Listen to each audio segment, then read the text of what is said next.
Hello, and thank you for showing up on time, which I failed to do last week, to A Girl, a Guy, and a Movie. Tonight's episode, we are talking about the 1984 amazing show, The Ice Pirates, which this show could have been like amazing as far as like 10 out of 10. As it is, it's just a cult favorite. And the person who selected it is in the chat with us, Mr. 6Nation31Kings. Hello, sir. Good to put a face to a name. And if I disappear in a week, it was the Clintons. He's on our panel. He's not just in the chat. Yes. Appreciate that. And also with us is the ever lovely Miss Janet from another planet. Hello. Ladies like, Bruce, you mispronounced masterpiece. It's the Ice Pirates, not Blazing Saddles. Yeah, it's not Blazing Saddles. No. I never saw this movie till last week.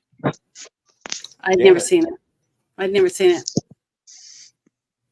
heard of it. Okay. But there's a lot of movies I've never seen or heard, so that's just the way it is. In Six Nations, this is a movie you saw as a child, right? Yeah, several times. I can't remember if I actually saw it in the theater or if it was one of those VHS rentals, but all throughout the 80s, Friday weekend movie or whatever, Dialing with Dollars, if anybody remembers that. Sometimes they would show that on basic cable. And that came out when I was 7. So I was either 7 or 8 when I saw it. And I loved it because it had pirates, it had robots. You got to remember that this was early 80s. So like we were just getting into transformable mecha cartoons. There was the GoBots. A year later, we had Transformers. So like little Josh had these high hopes after seeing Star Wars and the droids. So, yeah. I loved this movie as a kid. I loved it as a teenager. I love it as an adult. It's a great cult classic. Unfortunately, it didn't reach the potential it could have been. It was supposed to be a massive space opera epic that just never was. No, I found that out. Me and Janet started digging on it. And the movie's budget gets 2/3 off before production starts. Like, we were going to give you 60 million. We might do this for 20. Well, they ended up getting a limit of 8 million because it was it says it was bankers put a limit on it on all their films because MGM was in financial difficulties. Sorry, I'm going through my notes real quick here, trying to get them in order. Yeah, Stuart Raffel was one of the writers on it, and when he got his circumcision on the money, he was really upset, which I don't blame the man. I'd have been pissed. This movie could have been really badass, and there's a really neat part of it in the last act, but for the most part, watching this movie made me recognize I love miniatures, and 80s sci-fi for me is just like peak sci-fi, even though a lot of movies back then were not fully realized because budgetary constraints, like Space Hunter, Adventures in the Forbidden Zone. That's another good one. Probably will never be one of my 88% movies, but it will probably be mentioned a few times because it is It is a 80s classic sci-fi. Not good sci-fi, it's classic. For me, it's not great, you know. It's a movie you watch like, oh, he's It's good watching. schlock. I love Molly Ringwald, and yeah, Molly Ringwald was like, if Mary Lou Retton was ordered on Wish, here's Molly Ringwald, and I know that sounds bad for you, Molly Ringwald She fans. wasn't in this movie. No, she's not in this. She was in Space Hunter, Okay. Adventures in Forbidden Zone with Michael Ironside. I might add, Oh God, one of the greatest actors ever. best cyborg ever. Yes, yes, he is. Well, outside of RoboCop. Mm-hmm. We'll be doing RoboCop. Ice Pirates is a fun little movie, but the first like 5 minutes of it, you get to meet the crew for Robert Ulrich, and I'm just gonna say that I've never seen a birdcage look sexy before until Angelica Houston wore it. Yeah, that's the first thing I thought was like they were just grabbing anything out of the back room to make a costume out of. Okay, was it just me? Yeah, because the budget was cut, you know, it was slaughtered. And so I'm sure they were scrambling to try to make the robots, you know, the scenes inside the spaceship and everything. One of the trivia that I was able to find was the fact that since their budget was cut, they had went to a couple of car dealerships and were able to get parts like old gears and stuff like that. And then they used them as molds to make whole bunches of different stuff like that to be able to put them together to make it look like the robots moving and stuff like that. The gears all went together and stuff to do it as cheaply as possible. So they did. I thought they did a pretty good job considering. Was it just me, or was Angelica Houston like the only one that was really playing a serious role throughout the movie? Like she didn't know that it was a comedy. Because I was looking at it, comedy, and I didn't notice it, but she was like playing the badass, hard ass pirate the entire time, and it was like, is she doing the straight role, or did she just not get like a part of the script that was like, oh yeah, we're doing a comedy now, and this is what we're doing? I don't know. Some actors can't act in a comedy. You know, they don't know how to do comedic things, and in itself makes them funny. I wonder if that makes sense. Angelica Houston's one of my favorite actresses. She's been in a lot of really good and really bad films, and just a cursory glance, you'll see that off of her IMDb. She's not known for taking the best, but she'll take a job. She doesn't mind. And this is one of the few movies that, with double the budget of Battle Beyond the Stars, it managed to look worse. And I hate to say that this budget of this movie was Battle Beyond the Stars is like a $2 million budget, and that was an impressive cheap movie too. Like, yeah, it was very impressive movie, but do keep in mind they did have James Cameron working on the special effects side. For that. I hate ripping into this movie, but when I open my mouth, it's going to happen. This movie had a budget of like $9 million estimated, so it was roughly a little bit more than $8 million, not much. And it was really just like it got neutered. And you have Robert Ulrich, who he has star power, and he had just come off of a pretty interesting film called he did a movie about aliens in Colorado.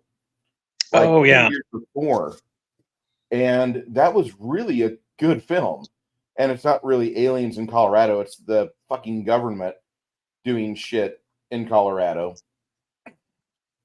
But Robert Ulrich had just came off of it. I think it was Strange Encounters. And I like it. It basically is a Linda Moulton Howe Act 1 movie.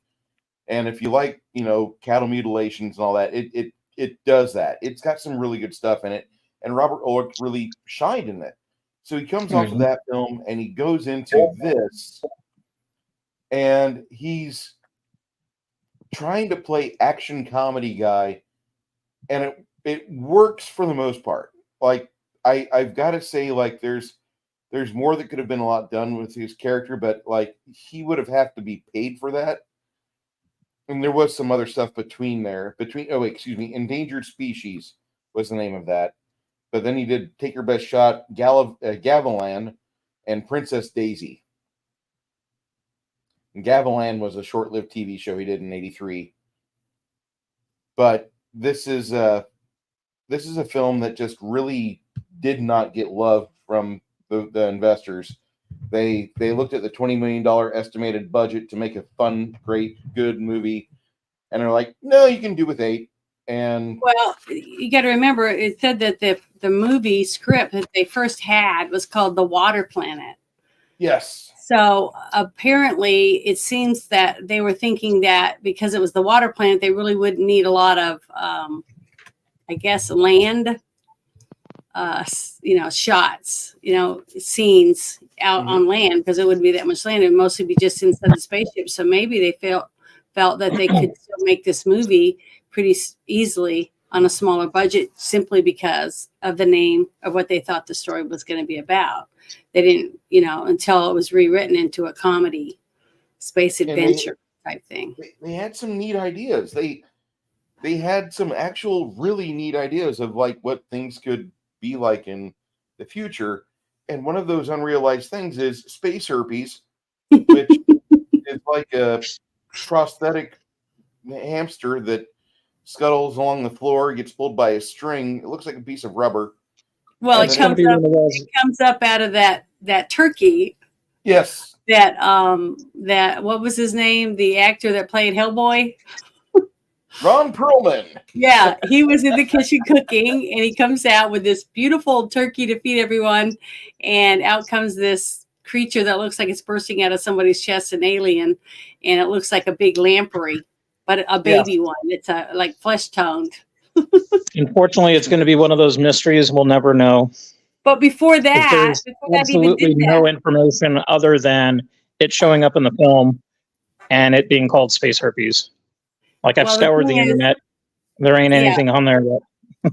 Before that happened, though, in the turkey, remember it had come out from that egg thing that they found inside the other part of the ship, and it cracked open and it bit the one guy, his second.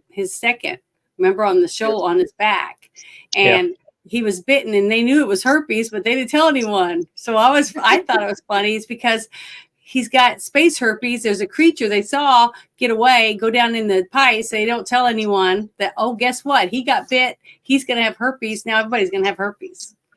So it was like pushed under the rug. So they did this whole scene and they didn't do anything with it. So that was, I just thought that was kind of. I don't blame them for not wanting to discuss herpes with everybody. That's I mean, it would make it funny because everyone would be ignoring everyone or trying to, back off away from the one guy that had herpes. Like you would in real life, right? If you knew you had herpes, you'd be kind of like leaning away from him whenever he came around. I think that would have added a lot of comedy to it. That's really not fair. When I had my first bout of herpes, we were going from the Defender to the Simon Lake, and I kind of let that be known to some of the med kids because I was just transferring from one part of the Navy to the other, and I couldn't get away from like people that had their own bouts of herpes going on because the fucking thing had 1,500 people on it. Oh, you have herpes? You want to fuck? No. As much as yes, it sounds great. No, you look like melted ice cream. No. No. Oh God. Sorry, but I mean that was something I found out. Like usually, like when you tell people, like, "Hey, listen, I've got zoster strain. Just don't rub against me. I've been sweating a lot today," and they would generally respect that. This dude, the second in command, is moving all over the ship, and nobody's really giving him a wide berth. You know, everybody's just kind of brushing up against him. No big deal. Oh, he's got space herpes. No biggie. It just seemed kind of weird. And they could have gone like really hard on the space herpes. They could have done some real like story driven stuff and made that a plot point that would be worth talking about. Well, to me, you put a scene in because it's important. So what did they choose to do with it besides a cheap laugh? And it could have got laughs all through the movie if they'd kept using it. You know, like if he said, well, don't go near him. He got bit by herpes, you know, and had him behind his back, and then when everybody give him a wide berth and go around, everyone would have been laughing their butt off over that. And he'd be going, what's going on? You know, not understanding that he had been bitten by space herpes or whatever. Don't tell anyone, you know. But it would have been funny. But they dropped the ball on that one. From my point of view. They did drop the ball pretty bad, and I wish they hadn't. There's a lot of parts of this movie that it feels like that it dropping seemed rushed. ball. It seemed rushed. They rushed through that scene, and then they just ignored it and then after the dinner, when it happened again, it would have been even funnier because now everybody's got the chance to get space herpes if they were going to eat that meal and watch out where it was going, you know, that type of thing. So I don't know. I just thought that was a big part of the movie that they wasted it to its full advantage. I'm going to try not to turn. But I'm just a pirate. Hopefully J.J. Abrams doesn't make a reboot of it. Well, that would be horrible. Don't do that, please, J.J. Think of the space. But I also wanted to add the fact that we found that it said that John Foreman, okay, he worked the movie. He said he wanted Angelica Houston, a personal friend, to be in the film. So that's why she was picked. She is not normally someone you'd pick to put in a comedy, but he wanted his friend in the movie. And that happens a lot, whether you want to believe it or not.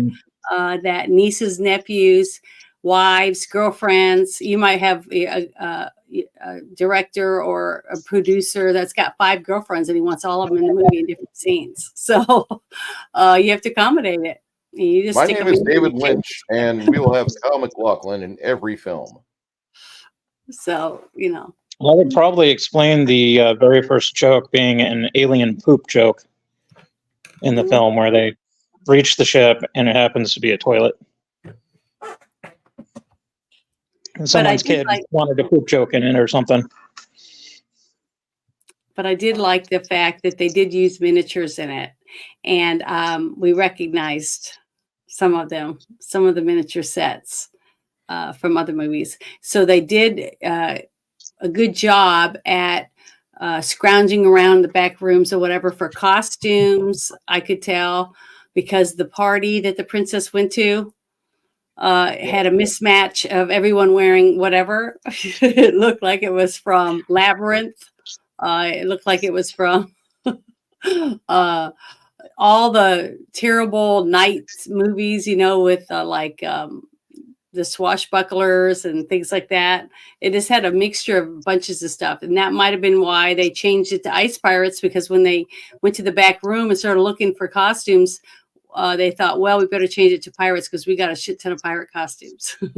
Yeah, that or 18th century type clothes. Frustration point for me, because like I could have swore I saw some of those pirate costumes used in Pirates of Penzance. You probably did. I mean, I don't know, but I can tell you right now that some of them look like old Jane Fonda workout outfits. You know, the ones that they put on the men after they became eunuchs. Yes. And then they put the little white wigs on them and cut off their testicles and put them in these funny spandex looking things, like they were going to be dancing behind Jane Fonda while she did her workout. At least that's what it looked like to me. It was funny. What do you guys think of their costumes? I laughed. I mean, I don't know if that was an interesting mix. Go ahead. It was an Well- eclectic mix of costumes. You had your royalty, anything from like 17th, 18th century garb to like 80s video, and then the classic pirate look, and then some stuff that might have been from Kroll or some other Definitely. fantasy sci-fi. hmm So I don't know. Some of the the costumes were costumes interesting. they were from like Conan the Barbarian. The scenes where the princesses for the goddesses, you know, that they were throwing down the hall to feed the snake, things like that. You know, just the colors too.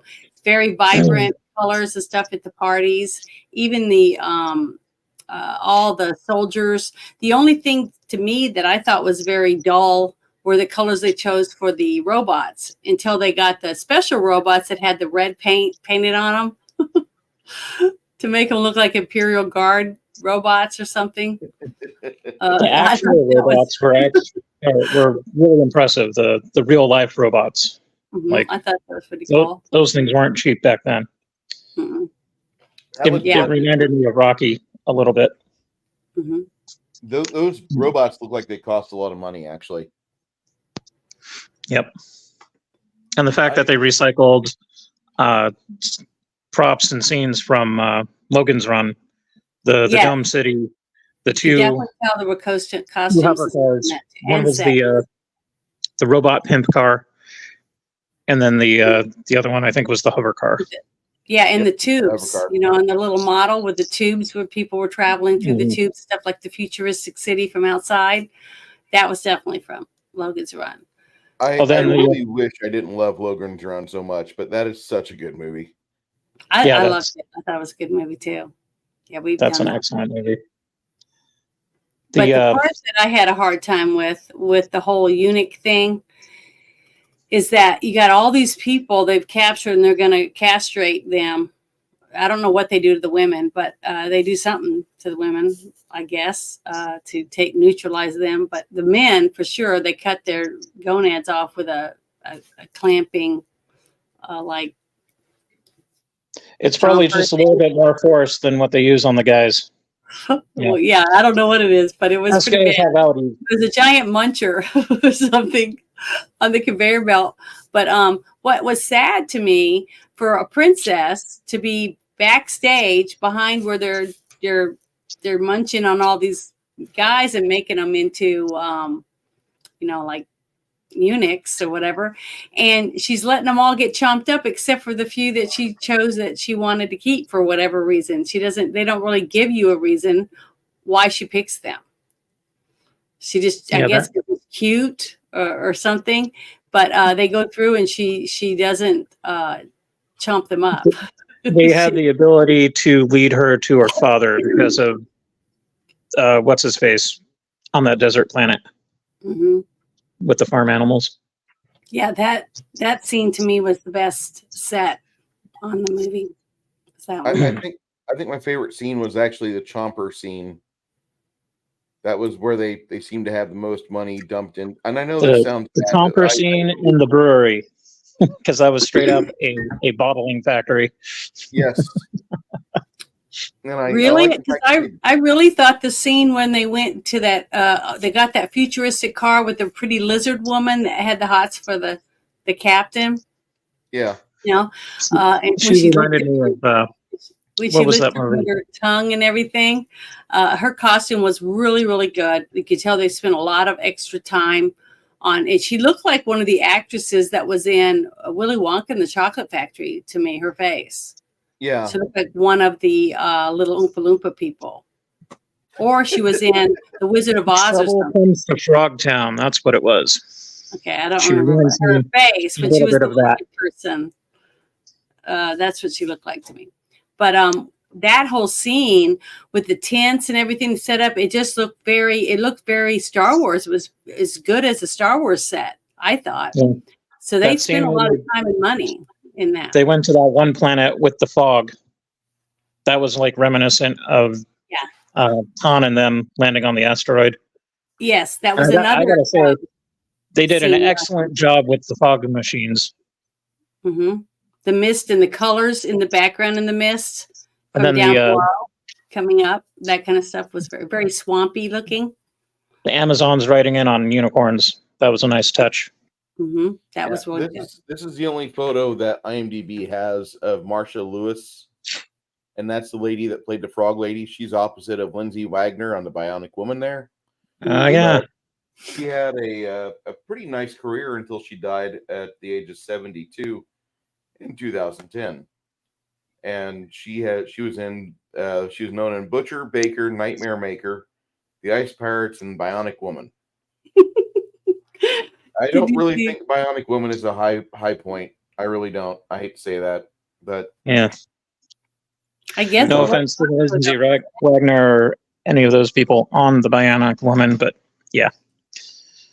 I mean, the lady that was on Mad About You, is that Jamie Lee Curtis or is that the blonde-haired woman that looks like Lily Sobieski, but her mom? Helen Hunt. Helen Hunt was on the Bionic Woman once, and that was really bad. Like, I don't know. I whenever I need to laugh, I'll just watch snippets of the Bionic Woman. Was she a young girl? Yeah, she was super young. She's Yeah. like 12. I was gonna say, because gosh, I didn't think she was old enough to be on that show. Oh, She was pretty young in Mask too. She was like a teenager then,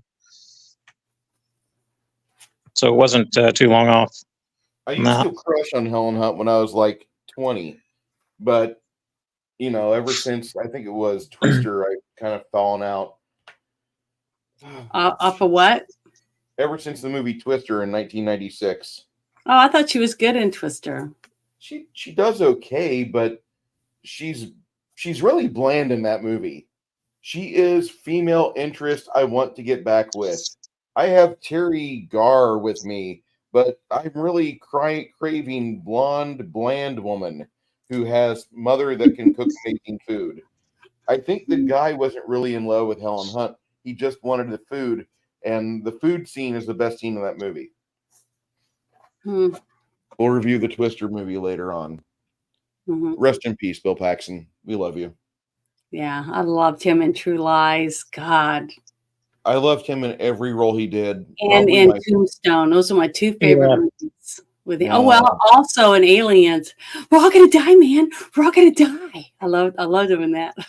As much as all those are really good, watching him chew out Tom Cruise in Edge of Tomorrow is my favorite because he just chews the scenery and shoves Tom Cruise towards destiny, and Tom Cruise gets to die like 30 times that you see. And then there's Bill Paxton lecturing him on, you will be tested at the gauntlet of it's wonderful, the gauntlet of conflict. It's just you got to see Bill Paxton do that. It's just one of those great. He chews scenery in every movie, but that is like my favorite Bill Paxton ever. Sorry, Robert Ulrich is in this film, and I want to say this is probably the least engaging role I've seen him in, because he just kind of plays the leader of these people. He does. What else was he in? He was in Strange Encounters. He was in Spencer for Hire, I believe. I don't remember anything. I remember his face when I watched him, the actor, but I don't remember him being in anything. So. Robert Ulrich played a small role in SWAT. Yep. And he also was in Magnum Force. Yeah, Magnum Force. One of my favorite Clint Eastwood films. Yeah. As I discussed with Bruce yesterday. Ring a bell for me. I mean, he was Dirty good. Harry flicks are awesome. He was good in the one scene where they were making love in the little really cool bed that everybody would want, that rains on you and has thunder and wind and all the exciting things that you could have. He was good in that scene, but honestly, I didn't remember. Okay, as a man strong in my sexuality, and as a connoisseur of film, I have to say that was one of the most awesome romantic scenes. That didn't have any nudity whatsoever that was ever filmed in the last 50 years or so. Very romantic. Even though I didn't really even know what was her name, Bing Crosby's daughter. I didn't even know her. I've never saw her in anything either. But Lauren Crosby or something like that. Yeah, but the chemical attraction between the two in that scene was very, very good, I thought. Even though, like you said, you wouldn't even realize they weren't naked or they weren't, going to town. You know what I'm saying? It was very, very good. Very erotic. It was very, I could put myself in that scene. You know what I mean? I don't know anyone that couldn't say, oh, I could put someone in this, what did I say it was like? What was that in Star Trek? I said it was one of those. Like the holodeck. Yeah, like the holodeck. You know, you can put yourself in there and have the whole thing to yourself and just romp around in the rain and the wind, and it'd be romantic. Okay. So I guess now we're going to have to compare that scene to like the Klingon mating ritual on the holodeck. And yeah, why not? I mean, it was good. compare I mean, the just like two, I you said, guess. Your guy. Mating scene. What Star Trek we talking about? The original series? Deep Space TNG. Nine? Oh, God. Fine.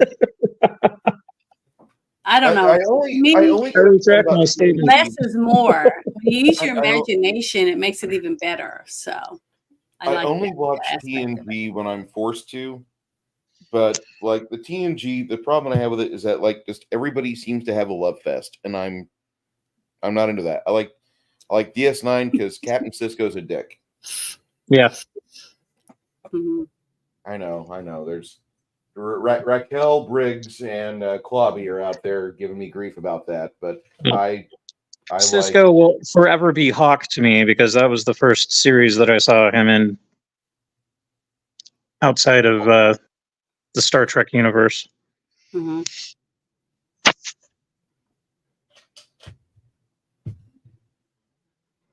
But yeah, I thought that was a very romantic scene. That scene was really well done. And plus it was setting it up for later, for what happens later when they go through the time warp thing. Yeah. The whole scene was very important. See, that's what you're supposed to do. Like when they brought the space herpes in, they were supposed to connect it throughout the movie. And they were able to do that with the lovemaking scene. Because at the very beginning, when he first finds her asleep in her sleep pod, okay, he's very attracted to her because he just can't stop looking at her. And all he wants to do is take her out of the pod and take him with her or take her with him, to his ship. It's like kidnapping because he's a pirate, right? But he can't help it because he's very attracted to her. So that leading up to them two making out, or making love or whatever in that special. Having coffee. Yeah, making coffee or enjoying coffee together. That whole scene, it led up to the, towards the climax of the movie because of, them being together. So I thought that was really, really good, the way they coined that together. And you could tell they spent a little bit of money on that with the background effects, the water, the rain, the sound effects and everything. So that, they did really good. It was like taking every romance novel cover and animating it. Almost, yeah. And the music, and stuff with it. Really a good scene. It is really good. Well done, very tasteful. And I just there's this movie has so much potential, and I'm critical of it because like we have setups, but there's very few payoffs. The very end of the film, like the very end of the film, when they're doing the time warp stuff, I thought that was probably the most inventive scenes.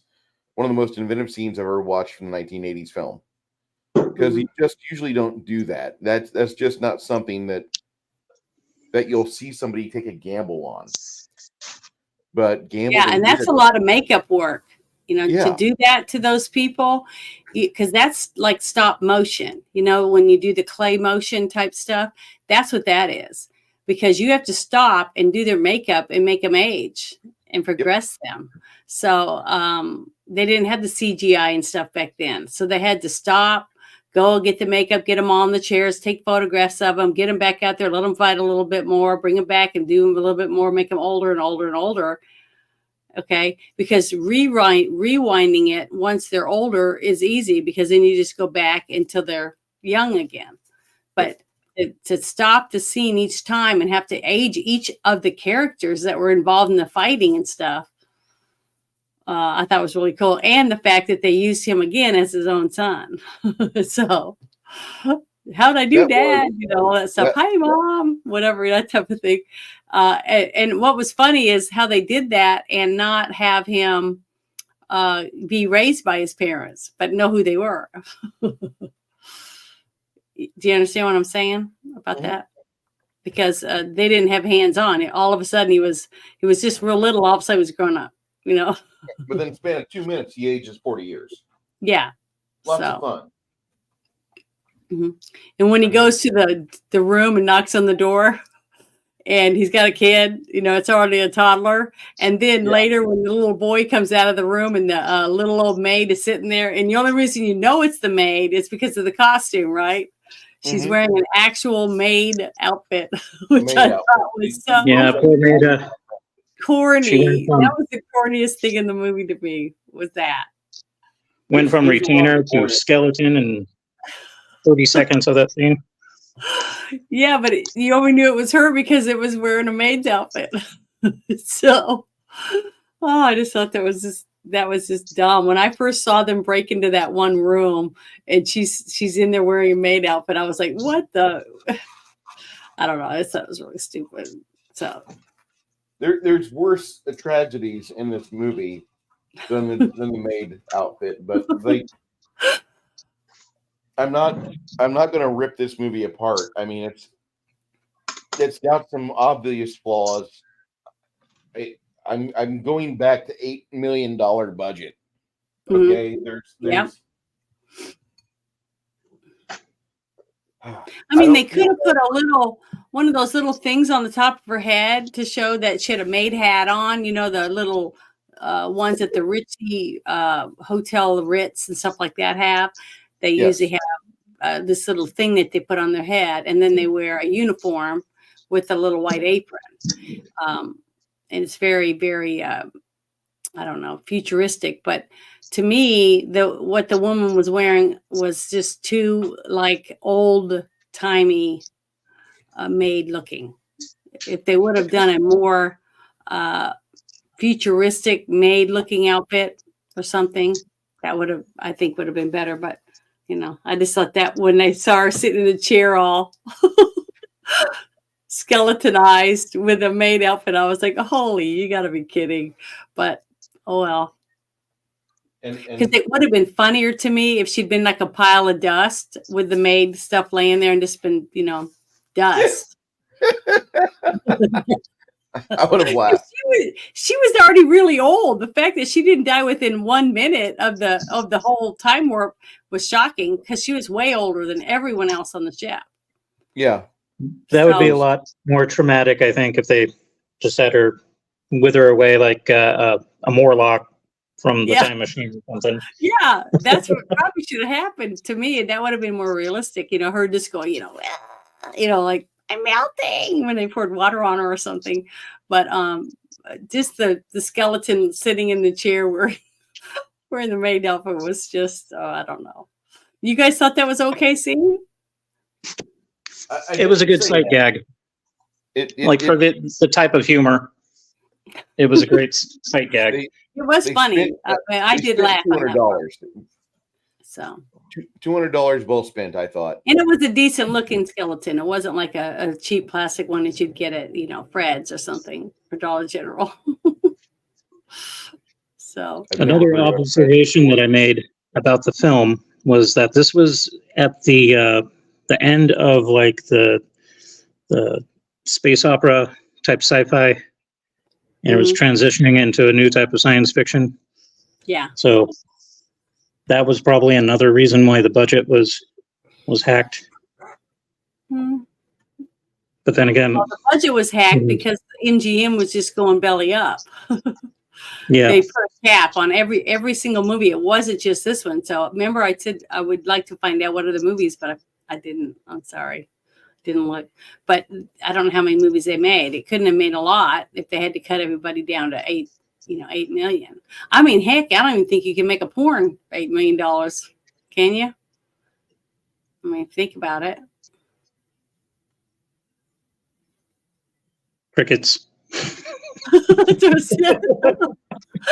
the thing is, I mean, you know, it was not very much money, so you know, to spend, and that was a lot of stuff. That's why I said the elaborate sets and the two vehicles that were in that one scene on the planet. I just thought were just awesome because it looked like as nice to me as all the sets that were in Star Wars. I mean, it looked like they spent money and time on it. The way that the whole base camp was set up, and then they had all the little animals, the little baby ducks and the little baby capybaras, and it was just, they were just adorable. I mean, all the little animals and stuff, and that guy sitting there by himself, and you know, and then all of a sudden here comes the bad guys, and then they blew that one vehicle up. But those are really cool futuristic vehicles too. So to me, that whole scene just looked like they spent some money on that one. That whole scene. Yeah. I think that was a nod to Mad Max, or at least Mad Max 2. Yeah. With that funky desert vehicle. Yeah, because they looked very Star Wars-y. And somewhere there's Max von Sydow as a bounty hunter. And I have yet to see him. Maybe he's seen that cut out. Movie. You know, that happens a lot. The person gets their name in the credits because they did do the movie, but the scene gets edited out. So you have to go to the, you know, the cut scenes or in the back, you know, on the DVD or whatever, to see some of the stuff when some people, you know, get taken out of the movie because they're in the credit because that was in the contract. There's that one scene with John Carradine half naked in the space hospice bed, whatever you want to call it. And I'm just wondering how much of the budget was like for just 10 minutes of dialogue or something, trimmed down to less than 5-minute scene.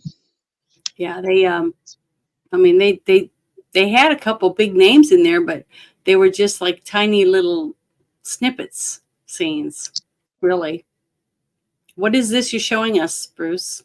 This is a list of MGM movies. Oh, I'm just gonna go for films that were made from 83 to mid 1985. Octopussy, Curse of the Pink Panther, Hercules, which was produced by Cannon Group.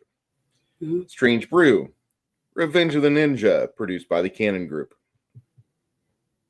Brainstorm, romantic comedy, never heard of it. The Wicked Lady, produced by the Cannon Group. A Christmas Story. Wow. Yentl. I remember that movie cleaned up at the Oscars. Mom had the record. So guess what songs I know? All right. Reckless. Over the Brooklyn Bridge. Sahara. Brooke Shields, Lambert Wilson, and John Rhys Davies. And the music is done by Ennio Morricone. So I don't remember that movie either. That's actually not a bad film. I watched it because I liked Brooke Shields back in the day. Still like Brooke Shields. She was in the Midnight Meat Train. She was a good actress in there too. That's probably her best role she ever did. The Ice Pirates, the movie we're discussing tonight. And I'd like to say something real quick while we're focusing on this. The Ice Pirates made its money back plus 50%. That's pretty damn good. Yeah. They pushed it out for $8 million. It brought back 14. That's not bad. Misunderstood. I've never heard of this movie. Stars Henry Thomas as a young boy. Breakin', produced by the Cannon Group. Great movie. Grade, produced by the Cannon Group. The Pope of Greenwich Village. Huh. I know this one pretty well because it's got Mickey Rourke and Eric Roberts. Daryl Hannah. I remember music from that. Mickey Rourke before he chopped his face up. Yeah, no shit, right? Electric Dreams. Oh, Oh man, yeah. Red Dawn. it's a computer movie. And Seriously. that was made for 8 million too? No. Oh, I was No. trying to see how many movies were made with that lock on the budget. I don't know. I don't know. I'm not zooming in on anybody's. Well, yeah, I know, but that would budget. be interesting. But I'm just going through this just to show you the amount of success. Because 84 was a magical year. Okay. 84, we had Ghostbusters, Karate Kid, Red Dawn. You Mhm. have this here, Mhm. Breakin', which stayed at the Rogers Theater in Decatur, Illinois for over a month and a half, which I think the only other movie that did that was Purple Rain, but that was in a black neighborhood. Go figure. Yeah. Yeah, that was Okay. kind of unheard of because, like most places, they'd pull the movie before like Thursday or something. Yeah. Until September, I don't remember that. Karen Allen, I'll have to watch it because I like Karen Allen. American Tourist, a French banker who fall in love in Paris. Okay, might be okay. Teachers, never heard of it. Nick Nolte, Jo Beth Williams. I like Jo Beth Williams. She's in a lot of stuff I watch. Garbo Talks. Anne Bancroft, Ron Silver, Carrie Fisher, and Betty Comden as Greta Garbo. Just the Way You Are. I'll have to watch it. It's Christy McNichol. Come on. 2010, the year we make contact. This is I remember great that one. movie. That was a great movie. I loved it. Yeah, I thought this was great, and it's pretty close to the book. I mean, for much as you can be with 2 hours of a movie. Mrs. Soffel, last movie they produced in '84. Yeah, I never saw that. Neither did I. That's dancing. Never saw this. It's a dancing movie that does a compilation of dancing throughout the ages. Heavenly Bodies. No idea. It's got Cynthia Dale, Richard Revere, and Walter George Alton. Nobody I've heard of. Martin's Day, produced by United Artists. It's got Rick Harris and Lindsay Wagner, formerly of The Bionic Woman. The Aviator. It's got Chris Reeve and Rosanna Arquette. I'll have to watch it. I like Chris Reeve. The Care Bear movie. This movie, when it came out, I remember driving past the mall with Dad, and there was a line of little girls waiting to go in to see this movie. Was that the one with the smoke monsters or whatever the hell they were supposed to be? I have no idea. I've never. It's been forever since I saw it. I think I saw it on Disney or something. I don't know. I never saw it.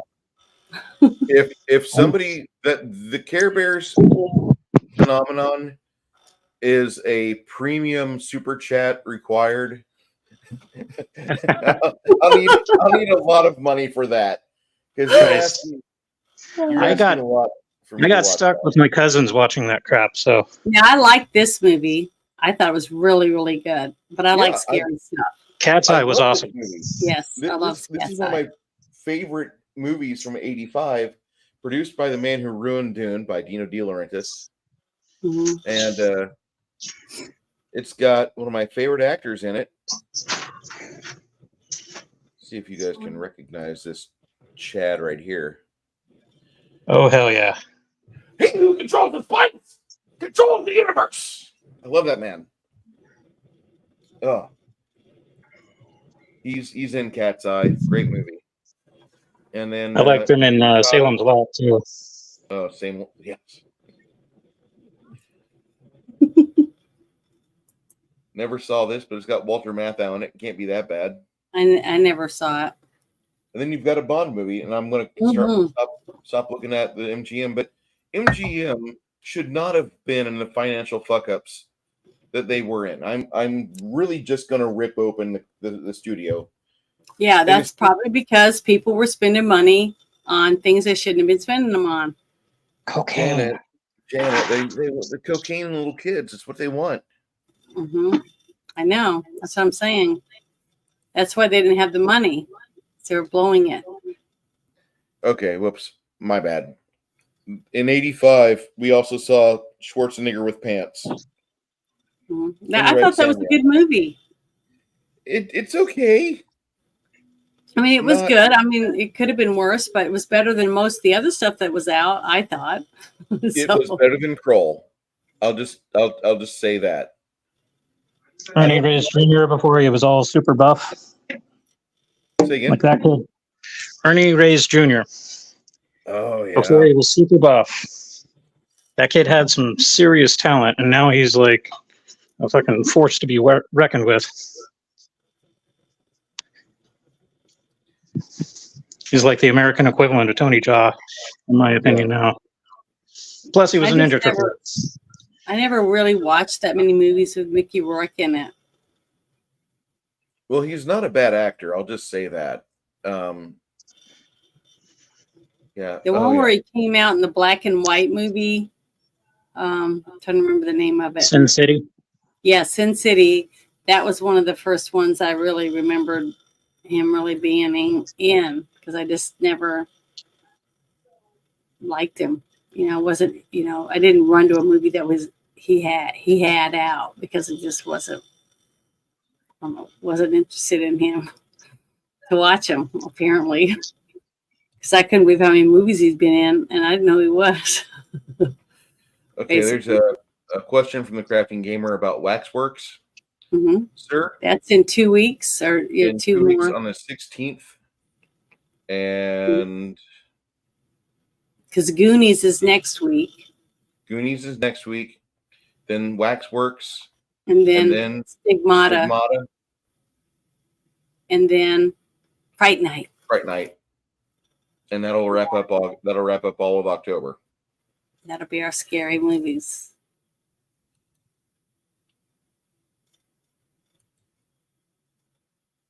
Wild Orchid Best Rourke movie. I haven't seen it. I've never seen it. I'll have to watch it. I like Mickey Rourke. He's not a bad actor. Like, for me, he's a better actor than Robert Downey Jr. And I like Robert Downey Jr., but you can definitely enjoy his stuff. You can definitely enjoy his stuff. Wait, where'd he go? Oh, maybe he got kicked off. Remember, like last week when you had your difficulties. But what I was thinking was maybe now I must have forgot what I was going to say. Okay, I'm back with a little bit of an issue. Well, I'm glad you're back. Welcome back. Now, the cat decided to break free and terrorize the house. Sorry. It's all right. I got a love-hate relationship with my animals. I love them, but at the same time, I could set them on fire.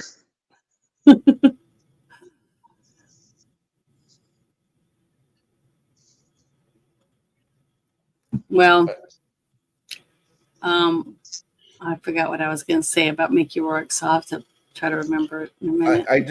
I just like him more than I like Robert Downey Jr. Robert Downey Jr. and him both went through a real rough patch of time, but Mickey Rourke does a lot better physicality in his movies. He does a lot more.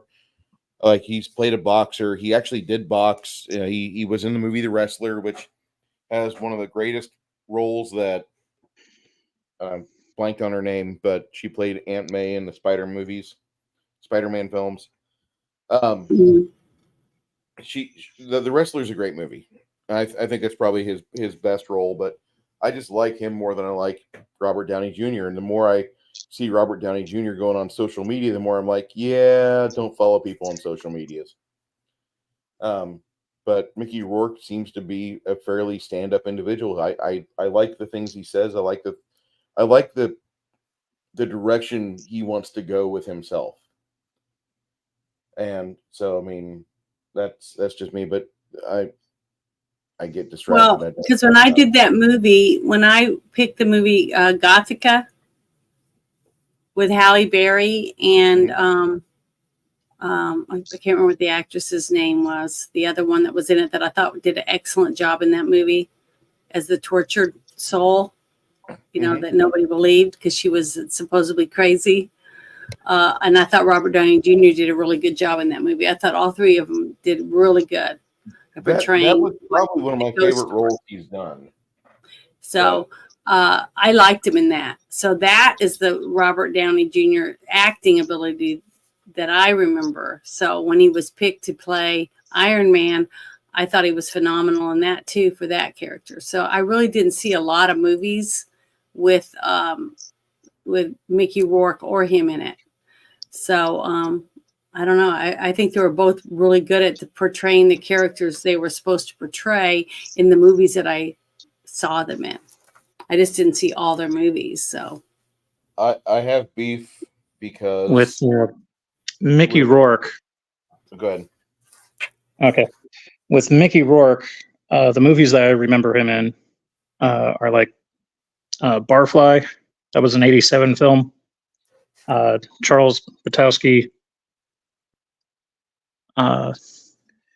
type film. And then there was Harley Davidson and the Marlboro Man. And then all of his recent stuff. So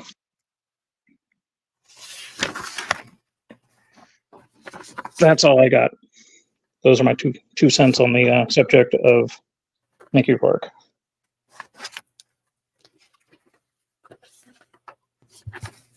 See, I don't And like Barfly was a pretty good drama. I'm sorry, what? Go ahead. No. Go.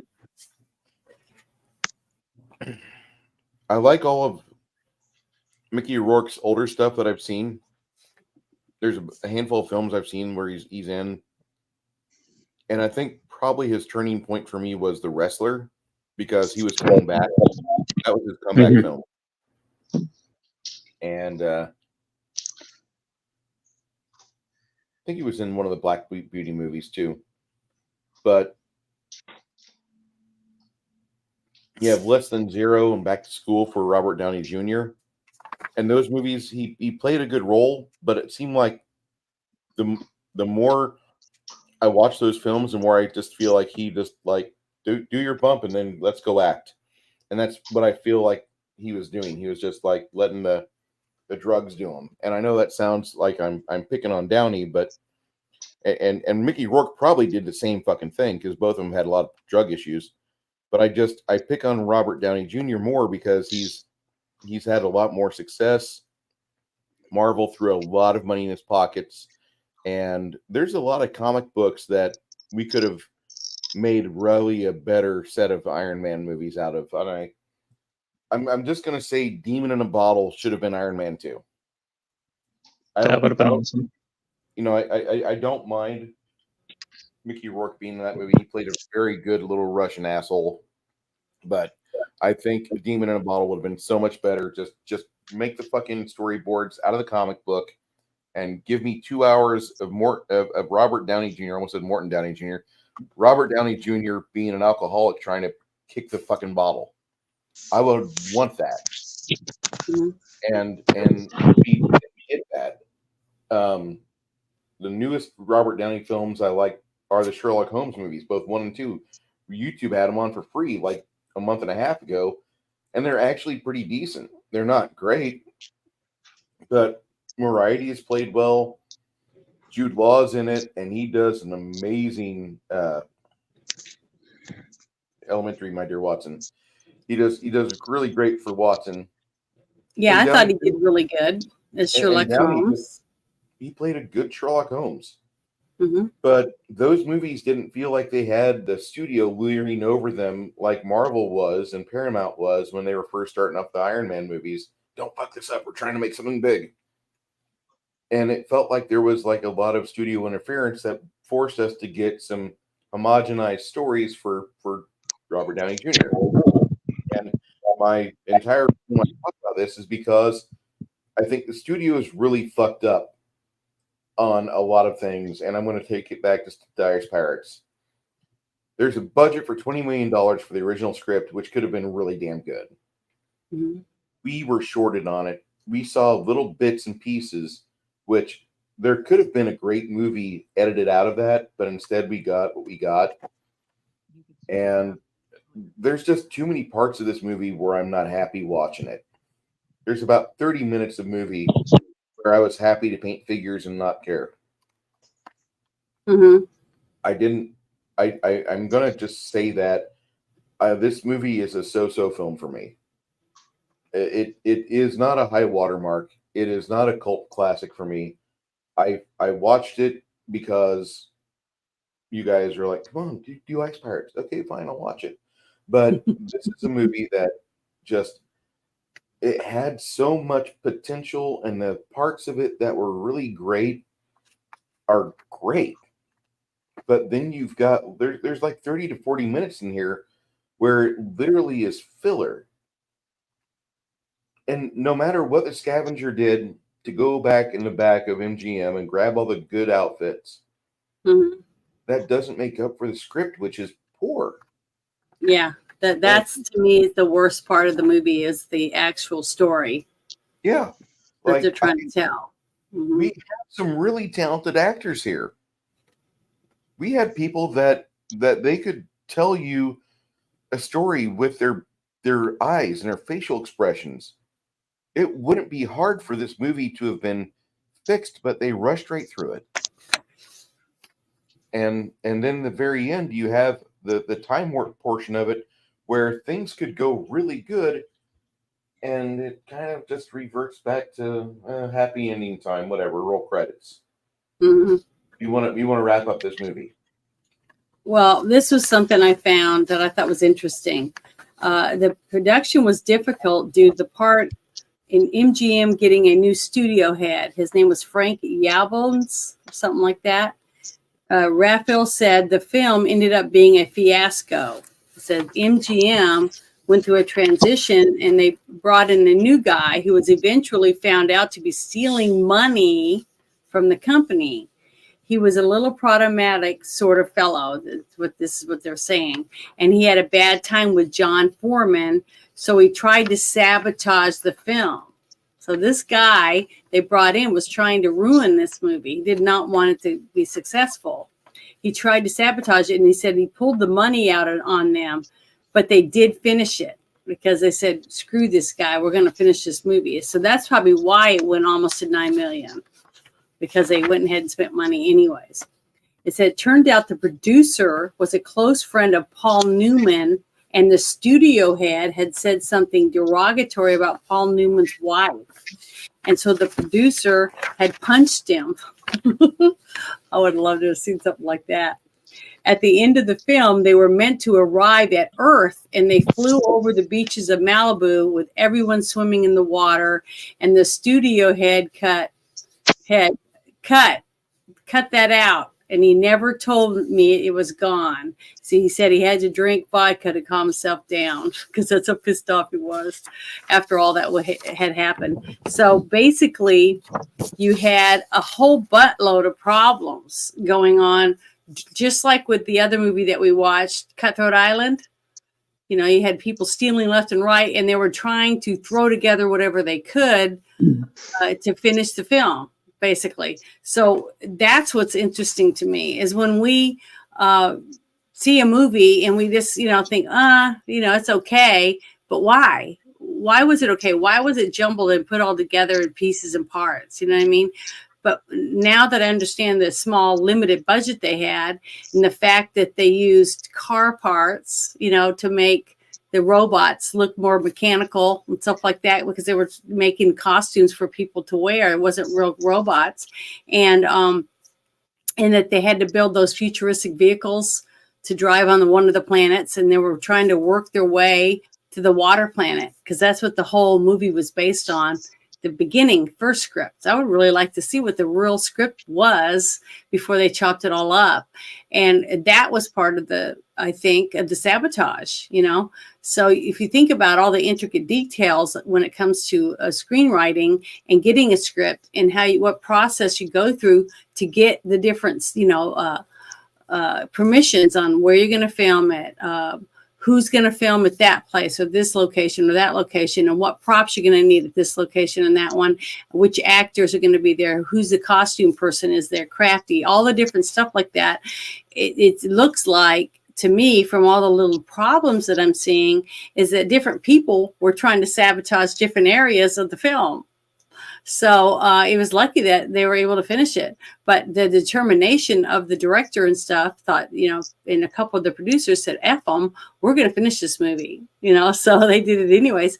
So honestly, if you think about it, with all the sabotage that was here and there, it's amazing that they even finished it. And for it to have just a minor influx of dumb parts, like the parts we're talking about, the wasted dialogue that they could have used in the film for the parts with the space herpes, which would have added a whole bunch of little areas with laughs without them having to really do anything besides act like they were afraid to be around the guy and stuff like that. It could have added a whole bunch more comedy to the actual movie instead of all the comedy. To me, most of the comedy seemed like they with the robots.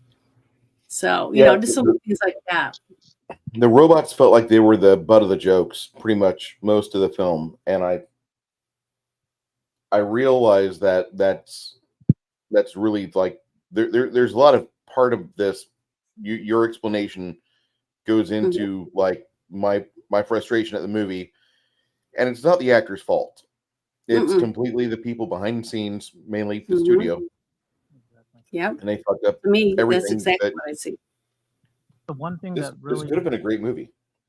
So, like, when they get captured and they're in the cells and they're about to be turned into eunuchs. I can barely hear you. How about now? Sorry. That's better. Okay. So, the scene where they're in the cells waiting to be turned into albino eunuchs, it really irked me because you got John Cusack as Killjoy, and he's like this super suave, roguish character, and he's telling them what's up, and then like the next minute,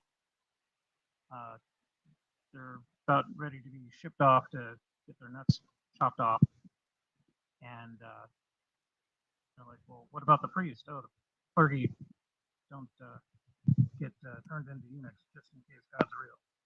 And then the next scene, he's wearing the priest's robes, and he's like, later guys, and kicks off.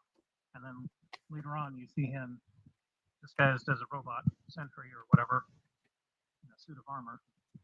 And it's like, that character there could have been so epic in that movie, just being suave and ditching and dodging all the adversaries and basically being a kick-ass rogue. And here, like, I can't hear him. Can you hear him, Bruce? Or is it me? I really can't hear him at all. Hold on. There we go. There we go. Now. Yeah. I was like, you got so quiet. I was really. It might be my Wi-Fi. I'm trying to get as close to the Wi-Fi without actually eating it. Yeah. So anyhow, Killjoy is this killer rogue. Mm-hmm. He's a master of disguise. He's like rolled his charisma roll 20s every time and escaped. And we don't even get to see any of that other than little bit parts. And that really irked me because that character would have been pretty badass in the movie.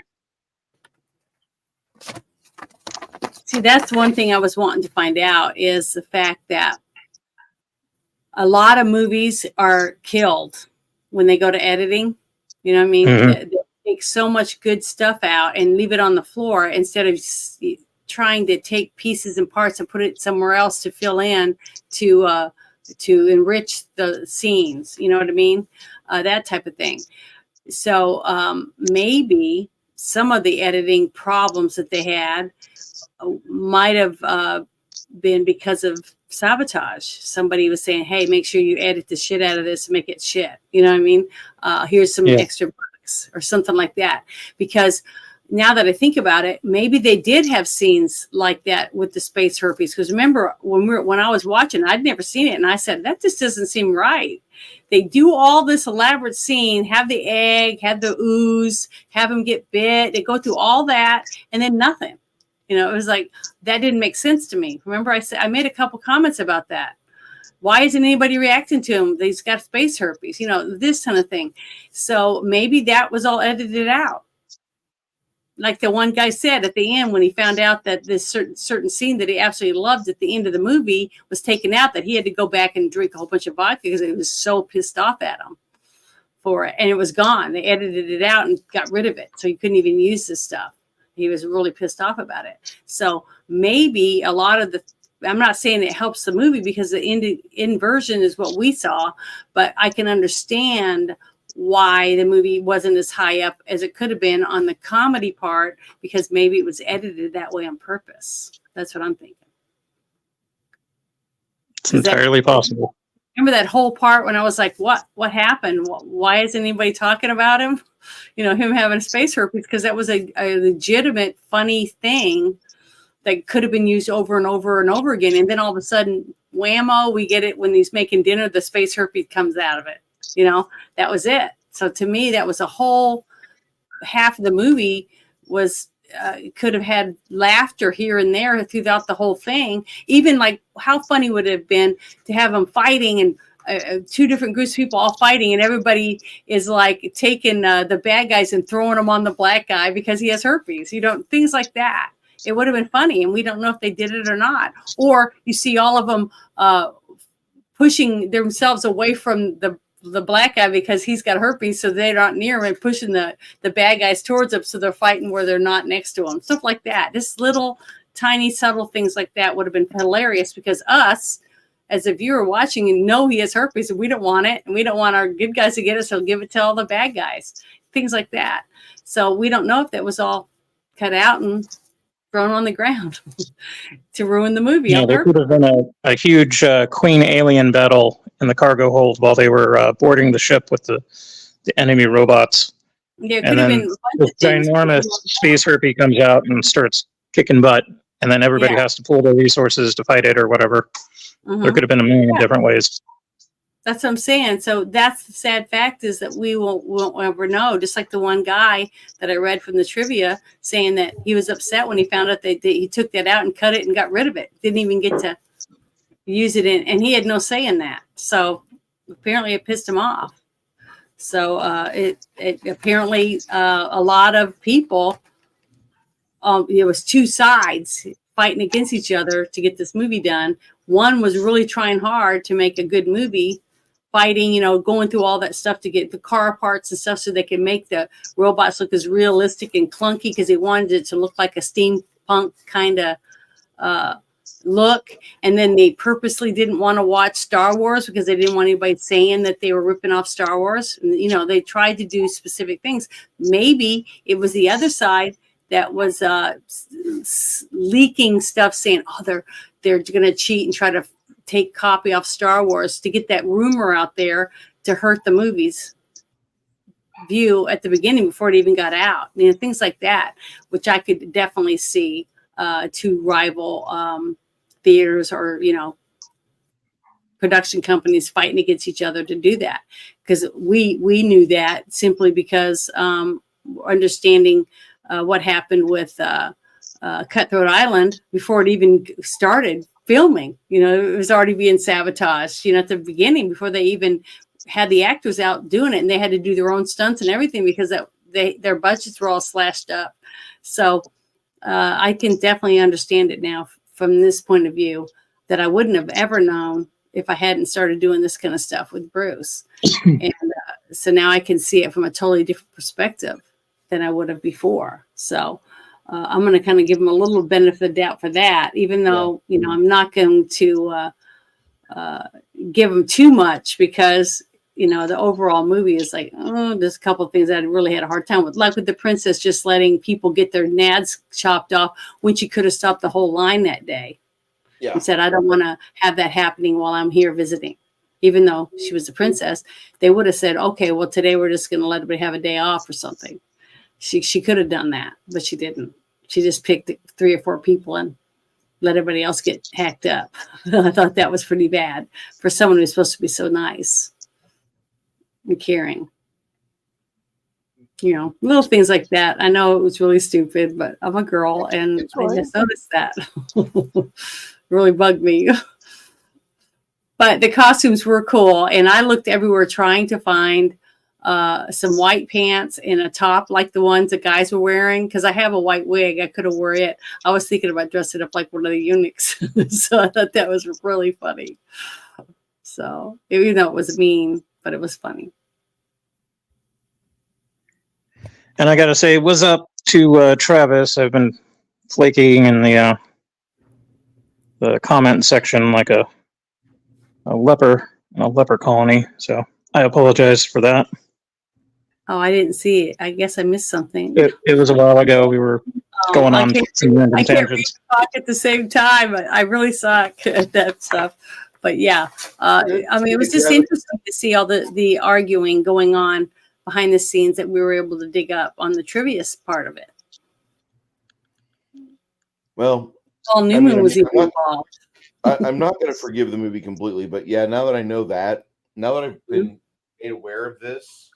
Mm-hmm. See, that's what I'm saying. Once you can get in the back, just like what happened when we watched, when I went in to watch Cutthroat Island, I immediately was going, oh, this movie's going to suck. It's got the worst ratings of loss of any movie of all time. It's in the Guinness Book of World Records, right? But it wasn't because the movie was shit. The movie was actually really good. So, and if I hadn't been told I need to watch this movie, or it wasn't picked to watch, I probably never would have watched it. And I would have missed out on a really good movie that I really enjoyed, simply because you had a bunch of jerk assholes that never even touch the film, that never do anything with it besides the money. That's it. And look what happened to it. The movie got terrible ratings and stuff because people didn't want to spend their money thinking it was a bad, shitty movie. And I guarantee some of the things that happened with this movie was just for the same reason. Bad word of mouth, people trying to sabotage it because they were pissed off at different areas of people in that MGM because of all the headbutting. And I guarantee you we're going to hear some really good juicy stories later on when it comes to Disney, with what's her name? I can't remember what her name is right this second, but I guarantee there's a lot of people that don't like Kathleen at all. So when she's no longer available, in 20 years or whatever from now, we're going to be hearing stories like this printed out about those movies. Because I can guarantee you there's some backstabbing shit going on. I mean, at least it sounds like it. Travis said, no problem. It's hard to get a word in around Janet. I'm sorry, you guys. I can't help it. You're fine. That's why I come on Thursday or on Fridays. Fridays with Janet's a lot of fun. It's epic. Yeah. Friday night shit show. Don't miss it. Thank you. But sorry, Travis. I'll try not to talk so much so that I can spare you. You're good, Janet. Oh. He wants to hear you talk. I apologize for being a dick towards this film, but I think this is a good film in theory, and I think there's a lot that they could have done a lot better. I wish there had been more that was done with it, because it could have been just this could have been like one of those. I hate saying there's like two tiers of sci-fi movies. I'd rather there be three, because you have movies like Empire Strikes Back, and Blade Runner, and Aliens, which are top tier films. Mm-hmm. And then you have movies down at the bottom in the muck that are like any sci-fi movie about or UFOs and aliens, or a show that's on Hulu about aliens. And then you have like, Kroll, and you have those movies down at the bottom. And I wish there was like a third tier, a middle area that people would acknowledge, like there's some good films in there, but the studio really fucked them. And what we got was a sliver of the greatness it could have been. Because that would definitely put, Cutthroat Island and Ice Pirates in those middle areas. Mm-hmm. You For know, sure. they were movies that are completely flawed. The studio has screwed them. There's no salvation. Mm-mm. But what you get in this film, there is an hour of watchable movie. Mm-hmm. I just wish this was completely enjoyable to watch. Hey, grumpy old ninja. And I appreciate Janet going out and finding the sauce on that. I appreciate her finding the reason why things got messed up on here. You know, it's just like last week or last time we did a show, we talked about Dune. Mm-hmm. And that's one of my favorite not so good movies to watch. Ken McMillan, Kyle MacLachlan, directed by David Lynch. And the more I've delved into it, like I used to really admire Dino De Laurentiis. And just because of his behavior on one film, it's not so good anymore. Dino really fucked up Dune because he wanted a 2 hour and 17-minute movie. Mm-hmm. Then you've got Sean Young putting up stuff on YouTube to show you how relaxed the sets are, how good the people are to each other. They're not fucking with each other. Everybody's mostly getting along. It only falls apart when Dino comes around or Dino starts making way too many phone calls, ruining the schedule of the set and the Mm-hmm. shooting. And that's I hate to say that because for the longest time, Dino De Laurentiis, that was quality. I mean, he was part of E.T., I thought. He was part of Conan the Barbarian. There's so many parts, so many movies he did in late 70s and into the 80s that his name is on a lot of celluloid I love. But I didn't realize that he stuck his dick in Dune and he fucked it sideways. Well, you got to remember, almost on every single set, you're going to have one asshole. That's just life, okay? But the thing It's is, bound to happen sooner or later. what was the movie, the Bugsy Malone movie, right? This director bent over backward to make a movie for his kids to be able to watch, a gangster movie. And I'm sure he had to swim through a buttload of shit to be able to get the outcome of what he did. Even if it wasn't perfect, the fact that he fought for it, you know what I'm saying? He fought day and night to get the ending result that he got, to get to that far. Now, other times you'll have movies like Tombstone, where every person involved, all the way down to Crafty or whatever, all the way up to the executives at the company, all want a successful kick-ass film. Okay, because everybody's on board. And when you get that, you're going to have a kick-ass film. That's just the way it is, because editing, actors, music, Crafty, every single person in it wants it to be a success. And you can see it. It comes across on screen. It comes across in editing and music. Every single aspect of the movie just falls together like making a beautiful wedding cake. I mean, just everything works. And when you have everybody on board, it does that. But when you have little internal dumbasses, like you saw when we read about all those stupid things that happened, it hurts. And it doesn't matter what a damn good job the actors do or how good the costume people work to try to fill in all the little gaps, or the people that are building the scenery, all that stuff. It doesn't matter what a good job they do when there's one person stuck in there to fuck them all over on the editing, you see, because they're not involved anymore. They've all gone home. They're all done their jobs. Unless you later on they say, oh, well, we have something happened in there and we need you to come back and we're going to refilm the scene. Now, even if they do come back and everyone's wearing the costumes and they redo a scene, it doesn't guarantee that the scene's going to be as good as the actual scene they first filmed. So when it's edited in, it may not be the scene that it was once, the glory of it.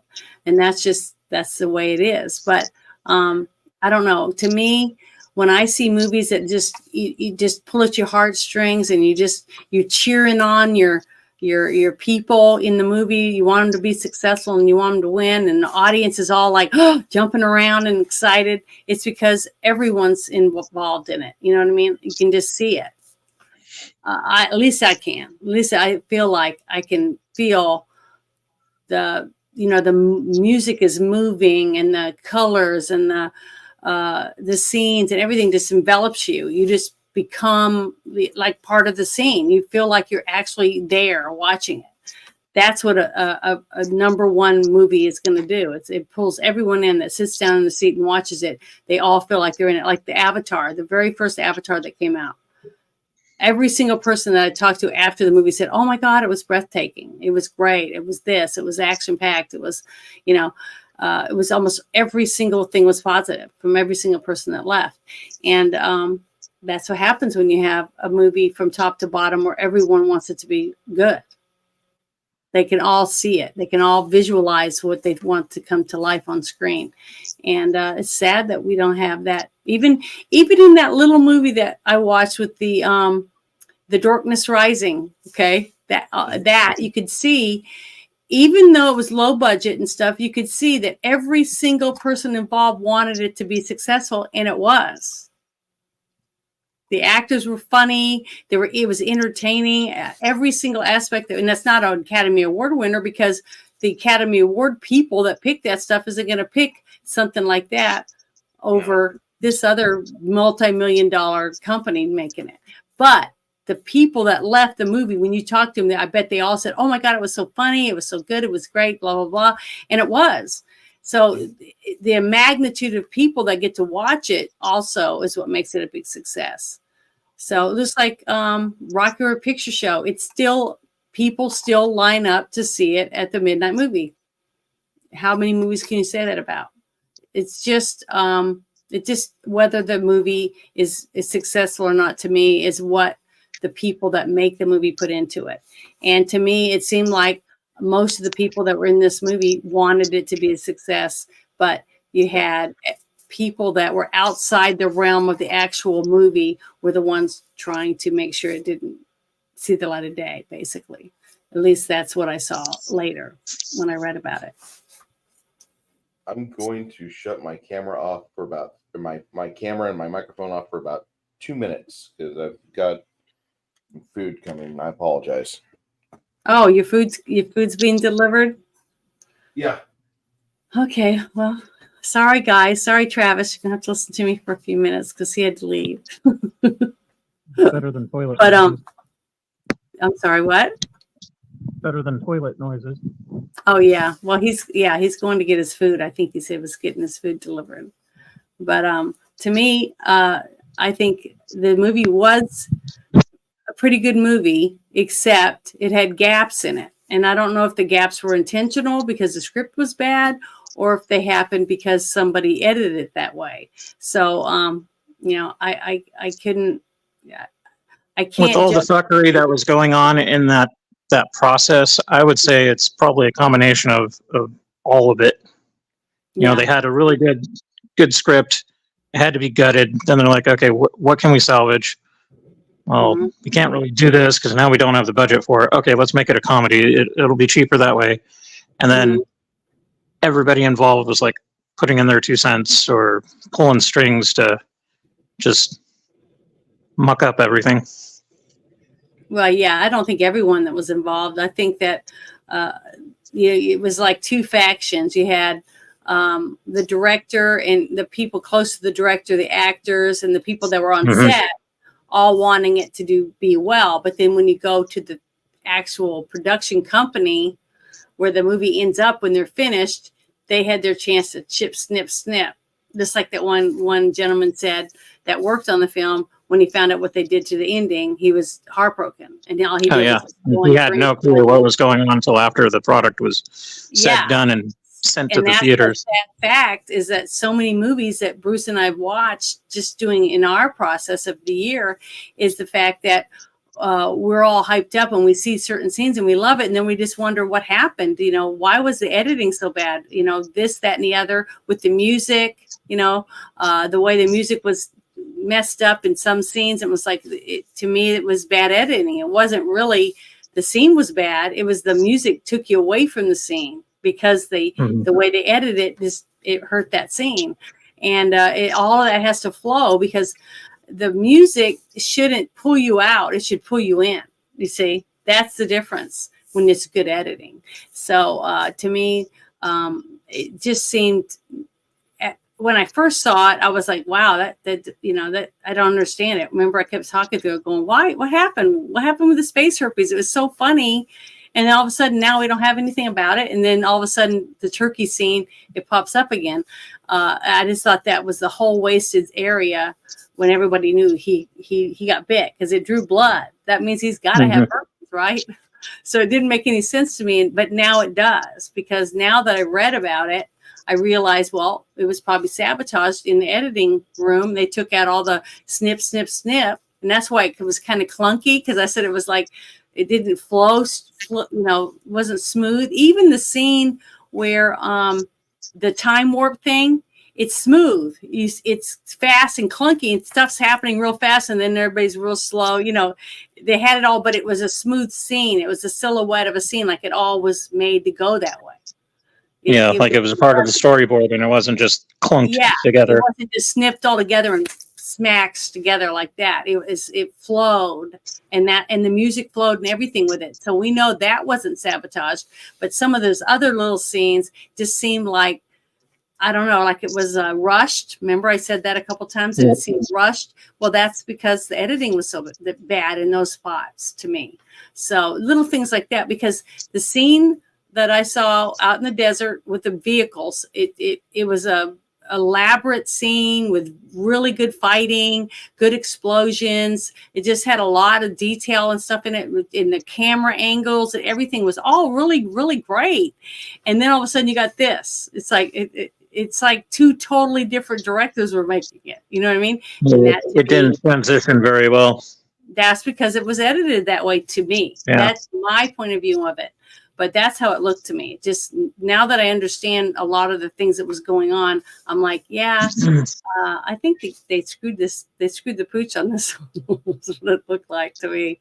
But, I may be wrong because I wasn't there and I don't know any of these people. But just from my point of view of seeing the movie, trying to understand it, and then researching it, that's my opinion on it. Even though I can't give it a 10, because the movie was not very good. But I can see where the fault would lean more towards the people that, to me, that were in the company that were trying to sabotage the movie so that it wouldn't be it's a big success. And that's sad that would happen. Yeah. But it's also interesting that it's a movie about a galaxy that doesn't have any water, which, if you can suspend your disbelief of actual what we know of space, there's tons of ice out there. Mm-hmm. But the whole thing too, imagine an entire galaxy without water. Water's basically hoarded by those in power. And that would have been kind of an interesting spin. And then we got that one scene with it was the spice planet that had no water too. See, that was pretty interesting that we did one after the other like that. So we got that one scene with a hole full of ice, and it was like, okay, cool. And then that was it. Yep. And there ice pirates and ice in it. Yeah, that was kind of funny. But that has to do with editing too. Mm-hmm.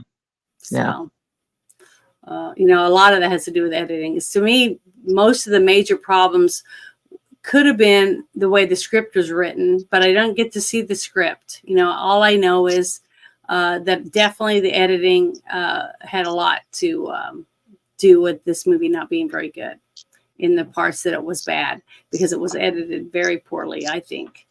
So that's where I would put most of the blame on this whole movie, was that. Because a lot of the scenes were very elaborate. The lovemaking scene, the time warping scene, the scene on the planet when they had the desert people chasing them down in a really, really big, cool vehicle. I mean, all of that was all very elaborate and very well done. And the editing was excellent in all those scenes. So I know that they were capable of editing and it not being choppy or dragged out or looked like it was rushed. So why would they all of a sudden do it in some scenes and not in others? See, that's another reason why I think it might have had a lot to do with sabotage of some sort, because it didn't look it just didn't seem right because so many scenes flowed so well, and then all of a sudden it's chop, chop, chop. You know, it was like it was hacked up on purpose. Yeah, I completely agree. And it wasn't done in a trauma fashion where, you know, they reuse stock footage for every freaking movie that they do out of one movie. Didn't look like that to me. It was all over It's the place. 2023. I don't care. Go grab the carnivore footage. Yeah. But that, to me, that would be the only, to me, that's the best explanation for what I've viewed of why it looked that way. Knowing what I know, thank you, Janet, and thank you, Flady, and 6Nation31Kings. Guys, Mhm.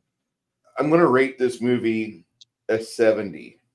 That's not a great score. That's not a bad score. It's 3.5 stars because the 70 for me is, I want to rate it 50, but it's not the fault of the people that wanted to make the movie why it's a 50. It should be a 70 at least, but we have people behind the scenes that just completely torpedoed the film, and you had people behind the scenes that tried their best to save it. Mm-hmm. I'm giving it 70 on the honor that the people did their best. With $8 million and you don't have James Cameron doing your special effects, you're not going to get a great movie. I hate to say that.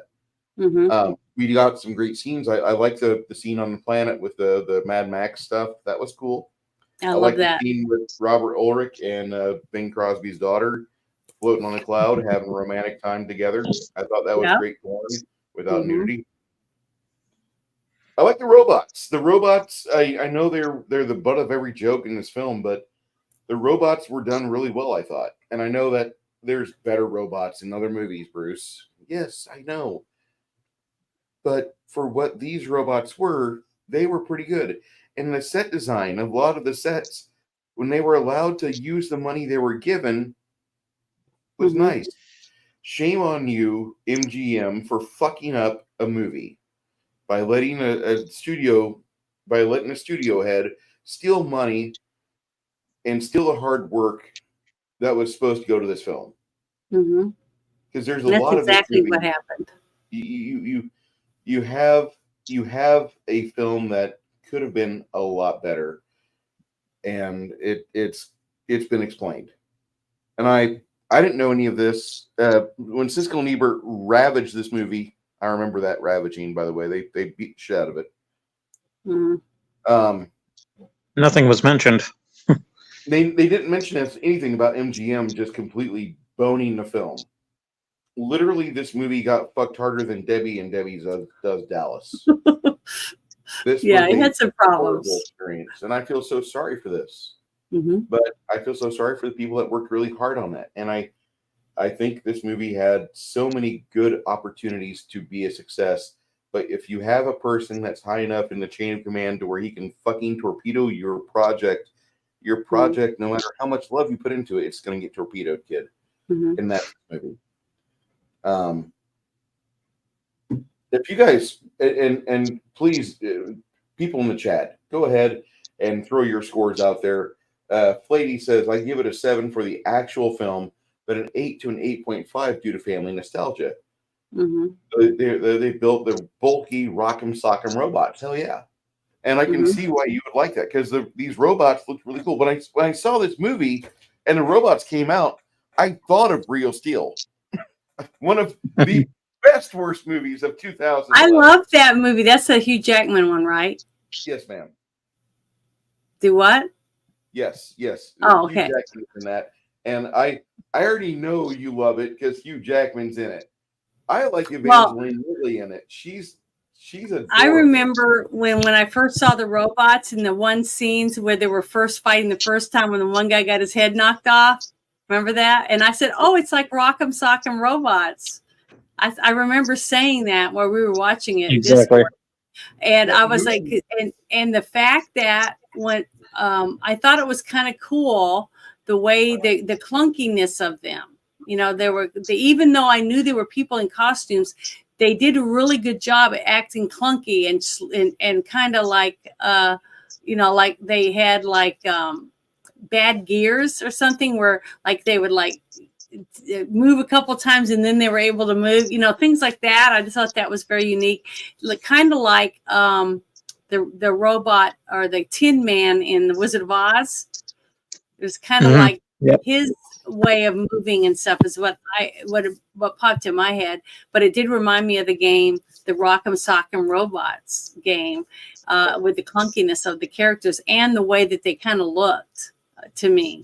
And I thought, and then when I got to read about why they made them that way, which in a way, just like I've always say, I really love when the prop people and the scenery people have to work at coming up with unique ways of making their props due to lack of money, and them going to a car lot and going around and finding bits and pieces and then taking them back and making like molds and stuff of them, and then using those molds to make the pieces and move them around and crank them to see how they interact with each other to build those robots for the movie. I thought that was very cool, and that was very ingenious. So just like that one scene I always talk about from The Thing, when they melt the garbage bags to get the opening scene when it says The Thing and it's all melting and stuff, that was an iconic thing for me to see that, and knowing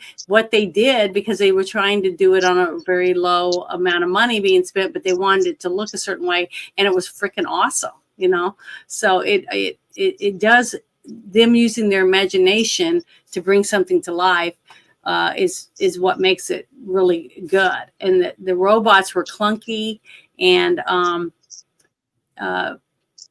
steampunkish, just like they said they were trying to make it look. And to me, they did that. They were successful on that. I have no problem with the bots on this movie. I think the robots in this film are fantastic, and they can be clunky. Star Wars succeeds because it looks like it's a lived-in universe. If you pick up a blaster carbine, you're wiping the grease off of your hand because you fucked with a weapon that nobody has fucked with in over 3 or 4 years. That's what I love about it. You have the stormtrooper at Docking Bay 94 carrying around this gigantic World War I rifle. I mean, it looked cool because everything looked like it had been used before. And I loved it. That's why I fell in love with Star Wars as a kid, because it looks like you could just step into the screen and you could live on Tatooine, and you could have your dad argue with Jawas about the droids being beat up and beat to shit. What are you trying to fucking what are you doing to me? I can hear my dad having a problem with that, because I heard my dad haggle with people at car lots. It would be no different. And I think every kid back in the 70s had that imagination where they're like, oh my God, I could live. This is not a cartoon. I could be in this. And then Kenner went one step further and said, you know what, kids, this movie's not making enough money. We're going to completely monetize the shit out of it. You're going to be able to play with every single prop in the movie in a 3.5-inch format. Have fun. Millennium Falcon's $26 back in the age where it was like $2.70 as minimum wage. Sweet Jesus. Yeah, they made a lot of money, and they'll keep making money off just toys from that. Ice Pirates could have made, if Ice Pirates would have had some actual support from toy manufacturers, this movie. Okay, I'll even rewind that. Hold on. Let me just say this instead of that. Starship Troopers for many years existed in gaming stores and old libraries and college dorms because it was a fun book to read, and there was Avalon Hill who made board games and strategic war games about Starship Troopers.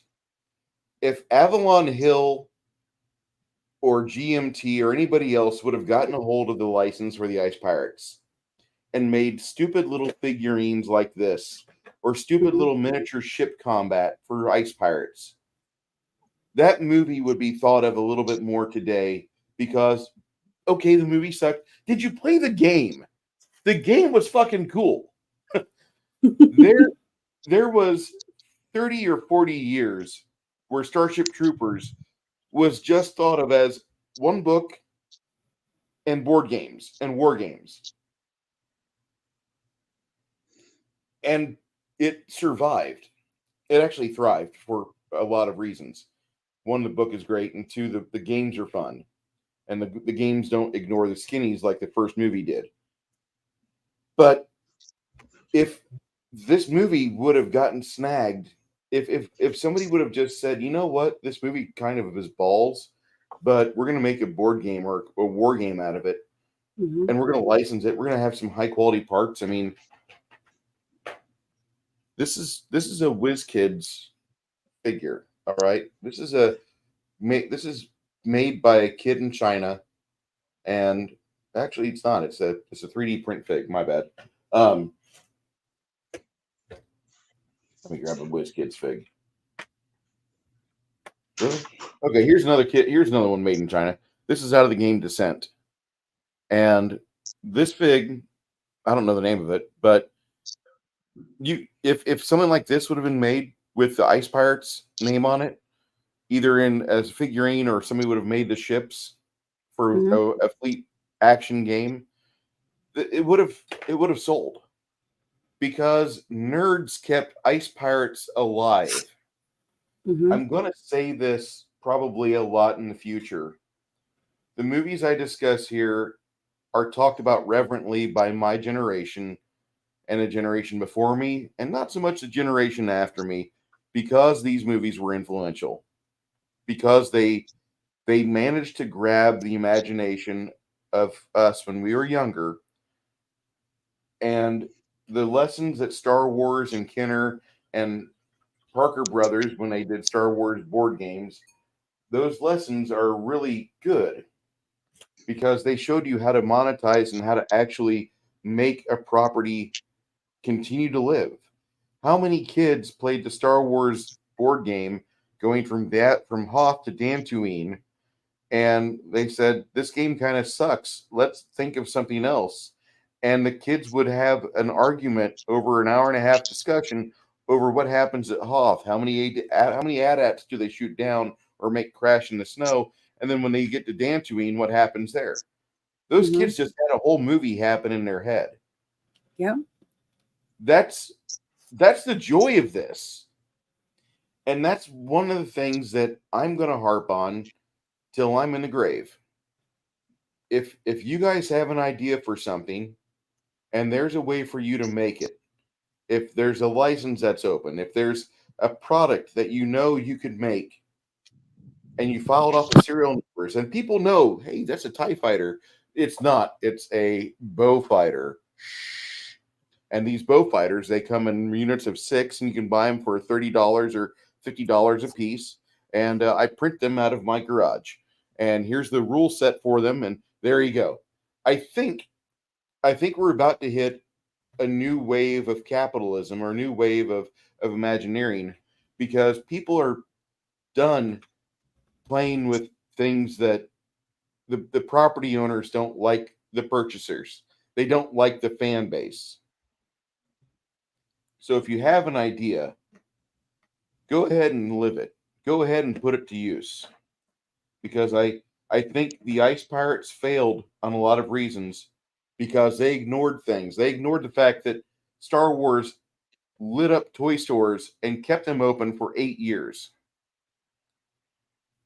The toy stores were in business because you had the 8-inch figs, the 10-inch figs, the huge figures, and they had little 3.5-inch figures that everybody was trying to get the full collection of. And they never could, because Kenner would always be like, hey, kids, we got 40 new figures for the 1982. Hey, kids, I know it's 1984, and Return of the Jedi is not going to be, we're not going to do anything else with the Star Wars license. The Return of the Jedi is going to kill Star Wars. But we're going to put out like 40 new Ewok figs. God damn it. Fuck you, Ewoks. It was that golden era of, you got that transition from analog to digital, then the mass marketing of toys. It was like the perfect meld of just consumerism that made it take off. And we're kind of seeing that with 3D printing. Indie studios doing their own minis, RPGs, you name it. Yeah. People are breaking out of the corporate mold that dominated for the last 30, 40 years. And there's a lot of potential. Mhm. It's pretty epic. Flady says Titan is the best Avalon Hill game. Which version of Titan, Flady? Because there was one released in 2007 or 8 that was in a maroon or brown box that weighed about 2.5 pounds, and I like that one. Travis says, all of my kids have read Starship Troopers. It has real life lessons in it. Yeah, it's great. Star Wars became a cultural landmark because of the toys.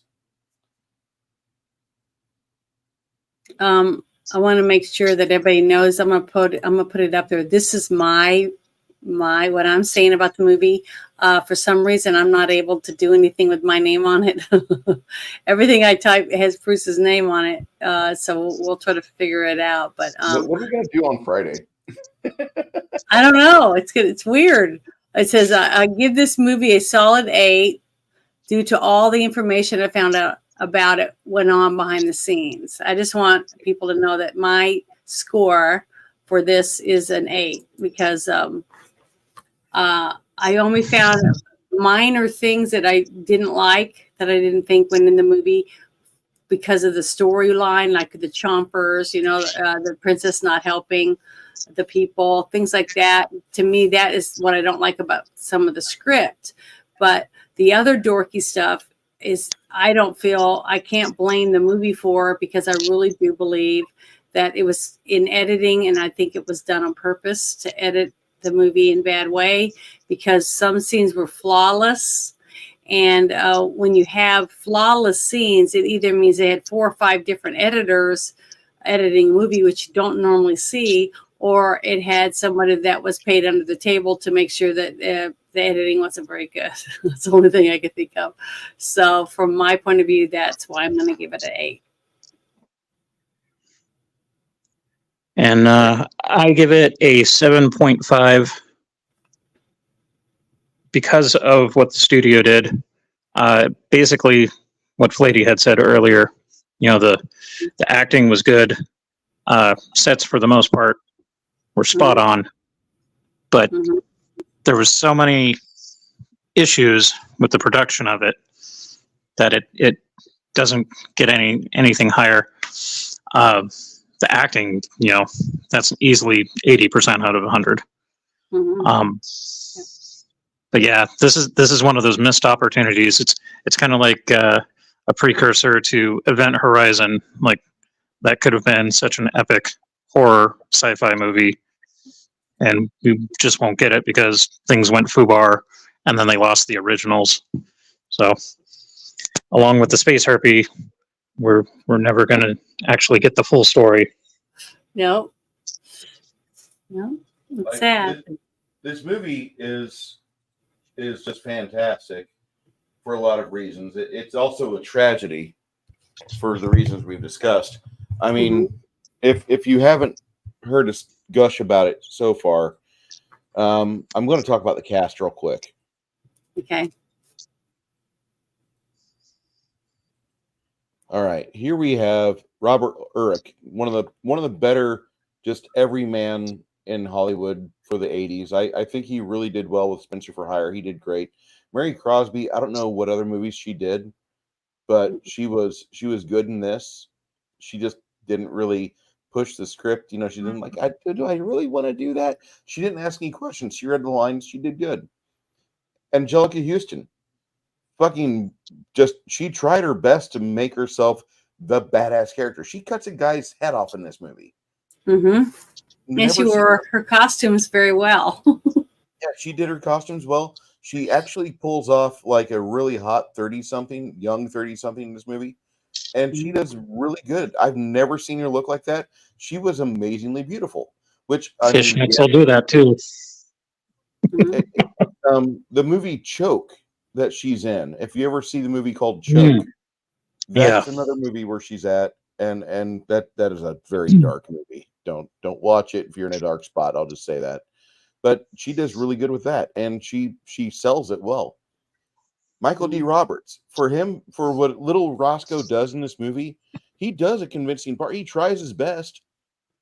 Then we got the twos. I mean, fuck, John Matuzik's in this movie, and I just like there's parts in this film that could have had him on stage, and he could have been part of the set or part of the shit going on, and it just like he for me, he's a great physical actor. He's a He would great have been swashing some buckles. yeah, he was a funny guy, and he came off funny really well. This is also, I think, right after the Goonies. Ron Perlman, not my favorite guy in Hollywood. He's a little bit of TDS, but back whenever we had Ronald Reagan in office, and they were doing probably private parties for "We Hate Ronald Reagan."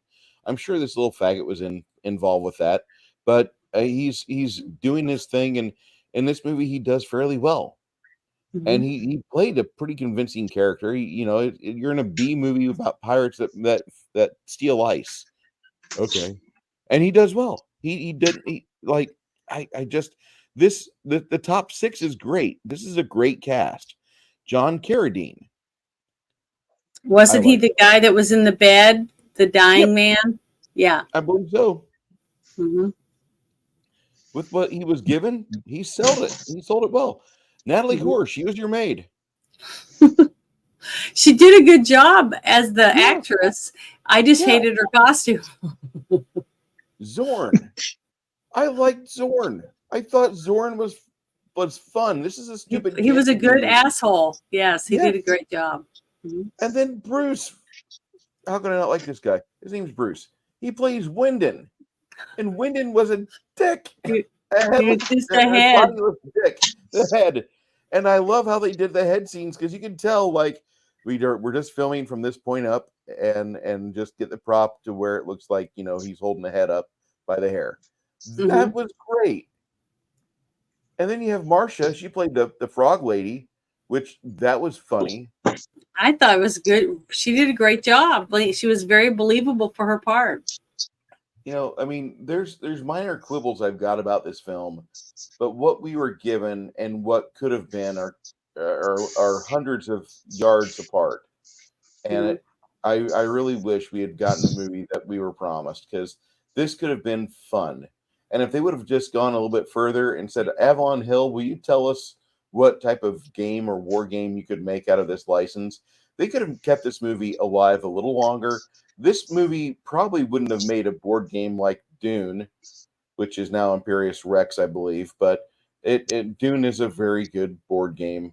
But I think this movie could have had a war game in it, or a board game that would have been at least respected. Starship Troopers was a license that whenever we were hearing about it coming out as a movie in 1996, the game store that I went to was all abuzz, because the guys were like, dude, Starship Troopers is going to be a fucking movie. And then we got the games for it, and the war games were great. Then the RPG was okay. And then the miniatures games were okay. I don't understand what the hell people are thinking with sci-fi properties. If you've got miniatures, if you've got a set designer, let him go hang out with the guys at GMT or Avalon Hill for a day or two, and let them just trade ideas and smoke some pot and see what the fuck they come up with. I guarantee you, your property will last a little longer, because it'll stay alive in the minds of teenage kids and young adults as they struggle to get to a victory condition. This movie could have been so much more, and it fucking breaks my heart. Yep. But considering all the bad things that happened, it's amazing that it was as good as it was. Yeah. Honestly, if you think about it. So, because just like I said, the lovemaking scene, it was flawless. I mean, it flowed very well, and it was very romantic. Even men thought it was romantic. So that makes me feel pretty good that I wasn't just the only one that thought that was a good scene. But it was very romantic. It was, hot. It was a very hot scene, even though there was no boobies and no ass, it was just two chemical attracted actors, portraying it with water and thunder and wind blowing on them. It was really good. They did a really good job making that very, very romantic.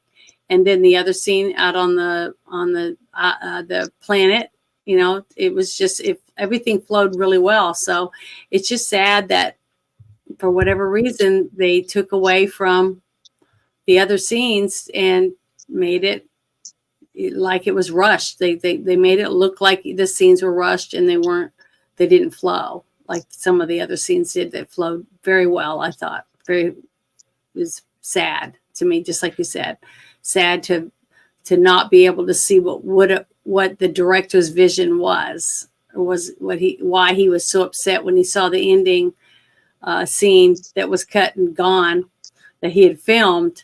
And then it wasn't in the movie the way he had filmed it. So he was heartbroken over that. So. Yeah, and I'll say that the fact that this movie gets continually brought up, nearly 40 years after the fact, means that there was actually something good about it. Everybody may have different opinions, depending on personality and whatnot, but there is some staying power with this movie, and that says something. I need more gratuitous nudity, says Travis. I could agree. It could have showed a little bit of skin. I mean, it doesn't have to get all Galaxy of Terror on us, but I'd be happy with a little bit of skin. Mary Crosby was pretty hot. Yeah, but the scene where the girl warriors, that was a really good scene. You're getting to see some hot babes kicking some butt, and then also the girls ride the unicorns. Do you know who the Glow are, Janet? Okay. Female wrestlers. Yeah, the glamorous ladies of wrestling. That was the 80s like AWA or early WWF. No, I don't remember really seeing them or paying attention to them. I thought the glamour ladies were the ones carrying the signs with the numbers for the boxing matches stuff. Well, this is Stuart Ratborough. This is the guy that he directed Ice Pirates. He also directed Passenger 57, which isn't a bad movie. Not a great movie by any means. It's Wesley Snipes in an action film. High Risk, which is not that great. And 18 Wheels of Justice. He did 5 episodes of that. And that was one of my favorite stupid shows out there. I really liked 18 Wheels of Justice. I laugh about it now. Like, at the time of watching it, it was pretty good. And now, like, the premise of a truck driver doing do-gooder stuff, it just doesn't have the same catch as if you had seen it when it premiered. It's got my absolute favorite man in radio as top billing, and before G. Gordon Liddy passed on in 2021, he was an actor, and he was known as Captain Real Estate in Miami Vice, and he was also Jacob Calder on this show for 46 episodes. He was fun. You had Billy D. Williams, Lisa Thornhill, and Chizo was nice to watch. And then you've got some other people here. But I really liked this show, and I really liked G. Gordon Liddy being given a very respectable position in this show. I think a lot of people that slept on this, when they discover it later on, they're like, it's hokey. It's kind of like BJ and the Bear, but it's got a modern edge to it. And it was fun. He did Tinder Warrior, Across the Great Divide. He also is the director for Mac and Me, which that's not a high point by any means. Yeah. That's a 3.4. He directed another movie I really like right after this. He directed Tammy and the T-Rex. Oh God, did he do that? Yeah, he did direct. Oh God, wow, this guy's had some shit fall out of his ass, but he did do the Philadelphia Experiment, which is one of my favorite Michael Parr films. Yeah, we did do that. We already reviewed that one. The Philadelphia Experiment? Didn't we? I don't think so. We might have. I don't think we did. What was the one about the battleship that disappeared? Oh, that was the final Philadelphia Experiment. Oh, that was a different one. Okay, I'm sorry. I was thinking that was it. That's okay. The battle, Philadelphia Experiment's the one where the Eldridge goes in time, and so Michael Paré and his buddy get flung to 1984, and there's a giant hole in space-time continuum, and so they have to kind of fix things, and so he has to go back to the ship, which is somewhere out in the ether, and he has to render it inoperable. And when he comes back, like, everybody's face is fused into the side of the ship, and it's pretty gross for what it is, but it was a very good movie, and I really liked that movie. Now, granted, there's also some stuff about a Al Bielek on the internet. Don't read any of that. He only started talking about this after he saw the movie, so I think it's a hoax. But that movie itself, it's a really good movie, and it is based off of experiments that actually were supposed to happen, but those experiments didn't happen the way that the popular ufology people want it to have happened. No extra planner. It was all radar. Yep, it's all radar. Stanford Sherman was the other writer for this movie, and he did Krull, The Man Who Wasn't There, in any which way you can. Left Turn, Clyde. He's got an interesting resume. He stopped after this. And Kind of probably got butthurt. His ideas got thrown to the wolves, Yeah. and this Was he the head? he was the main writer for the movie. No, go down some more, because he had his picture next to the head guy. Down some more. Keep going down. Right there. See? No, that's Bruce Vionic. Oh, That's I the thought head. it was him as the head. No, Okay, I'm sorry. that's the actor. He came back a little bit in 2020 and 2022. He's doing street magician shows, and his IMDb's got that. He's not doing it. He's introducing the people. He loves the art of the flim flam, and so that's just something to be made aware of. writing for films and then being a guest. Yeah, Ice Pirates had good world building. The setting draws you in, makes you want to see more. But yeah, it did. It's not a bad film. Next week, we are going to watch this movie on Sunday. Yes. Hey, you guys! I love this movie. Yeah. I just had a pimple come up on my skin. So, all right. We're going to watch this movie and on Sunday night on Discord. And if you want to join us, join us. I recommend. I totally ripped off the Goonies for an adventure. I was doing some world building, so I was looking into like local history of my hometown because I wanted a coastal city. And then I started getting into the piracy aspect of it. There was this, I forget his name, but he was a Brazilian pirate that would hit up Monterey Bay, like legit do looting and stuff back in the day. And so I totally made this Spanish mission, little town pirates. And it was kind of like Jamaica Inn meets Goonies with a little fantasy medieval RPG flavor. It worked out pretty decent. And it was quasi-historical. I'm looking forward to seeing this movie. I've not seen it since 1988. So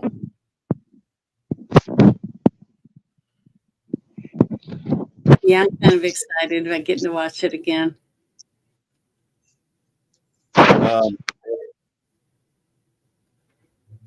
what bay was that in that you were talking about just now? 6 Nations? Oh, it was Monterey, Monterey? Okay. just south of my hometown of Santa Cruz.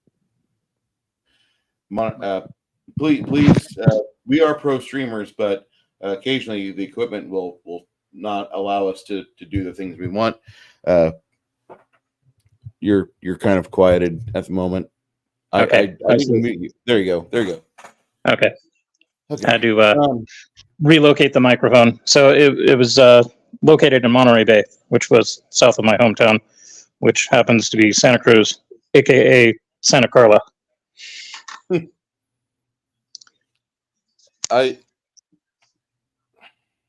So we legitimately didn't get any of the piracy going on. That was all lower Central Coast and Southern California.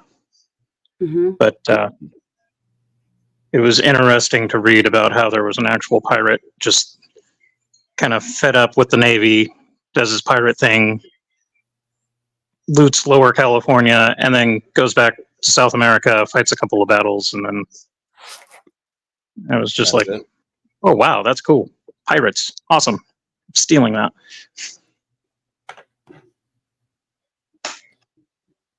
Wasn't there a line in the Gamers Part 2? Everything's better with pirates. That and Purple Ninjas. Yes. And if you haven't seen the Gamers Part 2 yet, message me. Message one of us, and we'll get you the full copy. But it's searchable on YouTube. You can find the whole thing. That movie was made for less than a song and dance from a very, very shamed actress. And they did so much with like enough money for a ham sandwich that it's absolutely phenomenal. Yeah, it was That's how phenomenal what they were able to that- come up with. That movie is exactly how you make a film on a budget, and they stretch the shit out of it. I'm sorry. Take notes. If you're going to make a movie, take notes. Yeah, seriously, take good notes on the Gamers. Listen to Matt Vancel. The guy is he's a little kooky, but you know he is from the left coast. But he's got some good knowledge in his head, and he knows how to do set design. He knows how to properly storyboard. He knows how to do location work. And for him being just a guy out of a garage that happens to have 20 really good friends, he does good as a director. I feel sorry for people like Stewart and the writer of this movie that absolutely quit after Ice Pirates. He's just fucking done. Probably working at a laundromat or gas station like Dana Plano years later. You know, I started the 1980s watching But Dana think about it. Getting to write the script, okay, for this movie, and then going and watching it at the theater and seeing what they did to it. Oh yeah, You know, that's devastating to see your stuff just cut to shreds, basically, up on screen and have your name on there. You know, so now everyone knows you wrote it, and that they don't know what's going on. Just like you said. None of us knew. We wouldn't have known if we hadn't researched it. You see, and what we were immediately already thinking, oh, the script sucked. Okay. But we don't know what the script was for sure, because you can tell that we know factually that it was sabotaged, that people were out to sabotage this movie, period. And when it comes to money and editing and things like that, that's how you can definitely get rid of ruin a movie, make it shit. It's just by not letting them have what they need to be successful. And they took out an entire studio doing that. Yeah, and the thing is that we know that from the stuff I looked up, that they said they didn't care what they did; they were going to finish it, and they did. And then it was handed over to the studio. And then they did the editing. So we don't know what it looked like before. But apparently the ending that he had filmed was not the ending that he got. So it was edited out. Yeah, there was supposed to be that whole flyover Malibu. Mm-hmm. So I'm just saying, I really think just from the flow of the movie, the natural flow of the movie and the way it flowed so well in certain areas, that all of a sudden it's chopped up. It didn't seem like it was right. It was, I said, that's weird. That nothing, you don't see anything. Everything is just gone from certain parts. So it just didn't flow, because it didn't make any sense to make all that effort to put all that stuff in there about space herpes and then never mention it in the movie. It just didn't make any sense. And I really feel that was all edited out because they thought it would hurt the movie, which I think it did. They made a big thing about someone having space herpes, but they do nothing with it. See, this doesn't make any sense, common sense wise. So I really do believe that that was part of the effort to sabotage this movie. But I could be wrong. You know, I wasn't there. I'm just trying to use common sense on it. To me, that It's working. I'm agreeing with you. no, I know. I'm not saying you didn't. I just was just voicing my opinion again. You're good. We should start a GoFundMe. Have that question answered. We'll do a whole documentary. That'd be cool.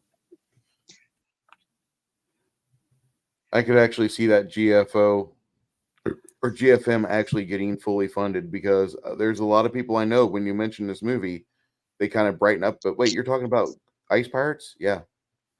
And then last week I got stranded out in the middle of nowhere and had to wait for a tow, and then have to, get back to the shop with my truck. And here I am, pulling out my stuff, getting it ready to get in the car. And all of a sudden the wind blows my door shut, keeping my keys locked inside the truck. And I get to walk 5 miles to my wife's work. So, I mean, literally I had an adventure walking up the side of an interstate access road, and had to tell Janet beforehand, like, hey, we're not showing up tonight. I'm sorry. I'm kind of fucked. I'm waiting on a tow truck. And then whenever I did get a tow truck, I got back to the shop, and like, I just got buried.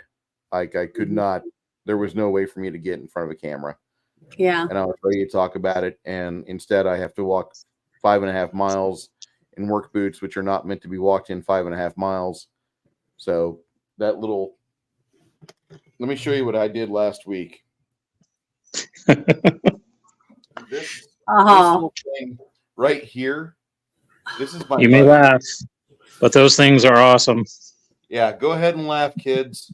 But whenever you are forced to do something that your body shouldn't have to, fill this with water and press that button. You'll be fine. I'm thankful that you had that. Yeah, Because I'm telling you, it's bad. Your feet, you can't do anything without your feet. No. When they're hurting, I feel for people. So I'm very thankful I have that machine. I'm sorry that I wasn't here to do this show last week. And I will see what I can do in the future to amend situations like that. But I really do want to say thank you for everybody for showing up tonight. Thank you, Joshua, 6Nation31Kings, for being involved with us tonight. Janet, thank you. Yes, thank you. But we talked. Me and 6 Nations talked after we found out we weren't going to do it. We talked anyways about the movie. So we had our own little movie review. We had our own review. While we were wondering where the hell you were and hoping that you were okay. Yeah, we didn't know what was going on for sure, but we felt bad for you. But you shouldn't feel bad. It's not your fault. Nobody blames you. I felt horrible when I found out you had to walk and all that stuff. That's just terrible. But I'm glad you're okay, because I was worried that you could have got robbed or mugged or hit by a car. I mean, it's just so dangerous, especially being out there like that for that long. You could find yourself in Dallas. Holy crap. That would have been horrible. I don't want to go to But Dallas. I'm glad you're okay. And it's just a week later. It's no big deal. I mean, it worked out. We had a lot of fun discussing this movie. I had a lot of fun watching it. Afterwards, I didn't do the deep dive I should have with Janet. Janet, when she discovered all this stuff, like, it makes so much sense now. Everything. Yeah, it makes a lot more sense. That's why I'm really thankful that we have ways of looking things up to find out. Like, because I just remember watching it going, why did they do that? It just didn't make any sense. No, it really didn't. There's parts of this movie that when you're watching it, you're like, wait, why are we doing this scene here? And it's completely, they butchered the shit out of it in the editing. And I hate to say that, the editing on this movie absolutely just raked it to shreds. And it could have been a lot better. I hope that guy got paid well, or the gal, whoever it was that did it. I hope they got what they deserve for it, because they did a number on this movie for sure. Yeah. I don't know if that studio head is still there for MGM, but I hope not. I hope he developed cancer of the crotch, and like because I'm sorry, this movie could have been a trilogy. Mhm. This movie could have been a real fun trilogy to watch, and people could have gone and seen a real hokey but fun sci-fi movie. Because there was hokey trilogies, you didn't have the Star Wars, you had Mad Max. There, Mhm. you had other films. The 80s are full of bad sci-fi, which are just guilty pleasures to watch. We were talking about Mhm. Space Hunter 3D, the Forbidden Zone film earlier with Michael Ironside, one of my favorite bad guys of all time. Not Mhm. quite as good as Baron Harkonnen from David Lynch's Dune. Still a very, very good bad guy in that movie, and we will have to watch that probably next year. I think this movie is got robbed. I think we all got robbed of a fun experience. And when you watch the mainstream critics like Siskel and Ebert back in the day, they don't talk to you about the things going on behind the scenes. They don't talk to you about that. They just focus on everything that's on the screen, and to be damned what caused the reason for these other things in the interim. It doesn't matter. What matters is the film. Well, no, if this movie would have been treated properly, we would have gotten the movie we were deserving to see. And Mhm. I hate that, because this movie could have been fucking great. And even Yeah.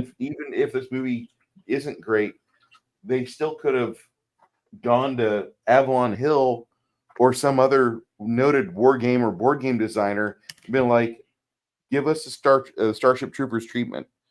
We had a movie which didn't really go over well, but we've got some ideas, and here's some miniatures, here's some stills, here's some things which we would like to do, and we think it'd be cooler if people could have these adventures themselves in their dining rooms. That would be great. But I'm rambling and I'm repeating stuff that I said before. I apologize, but that's how I just see this movie. This movie is just a lost attempt. That they completely fucked it out of what could have been a great film. Yeah, but we're honestly, I'm thankful that I did get to see a lot of potential in this movie, because it could have been ruined too. I mean, it could have really been chopped to bits and put out. But the fact that we got to see the wonderful love scene, it's a couple of the scenes on the planet, and some of the other the quirkiness of the team all working together in the fight scenes with the robots and things like that. Weren't able to sabotage the whole movie, so we were able to get a good spotlight on a lot of the stuff that we really enjoyed. And I'm thankful for that part of it, because it really was a cute story. The storyline was cute.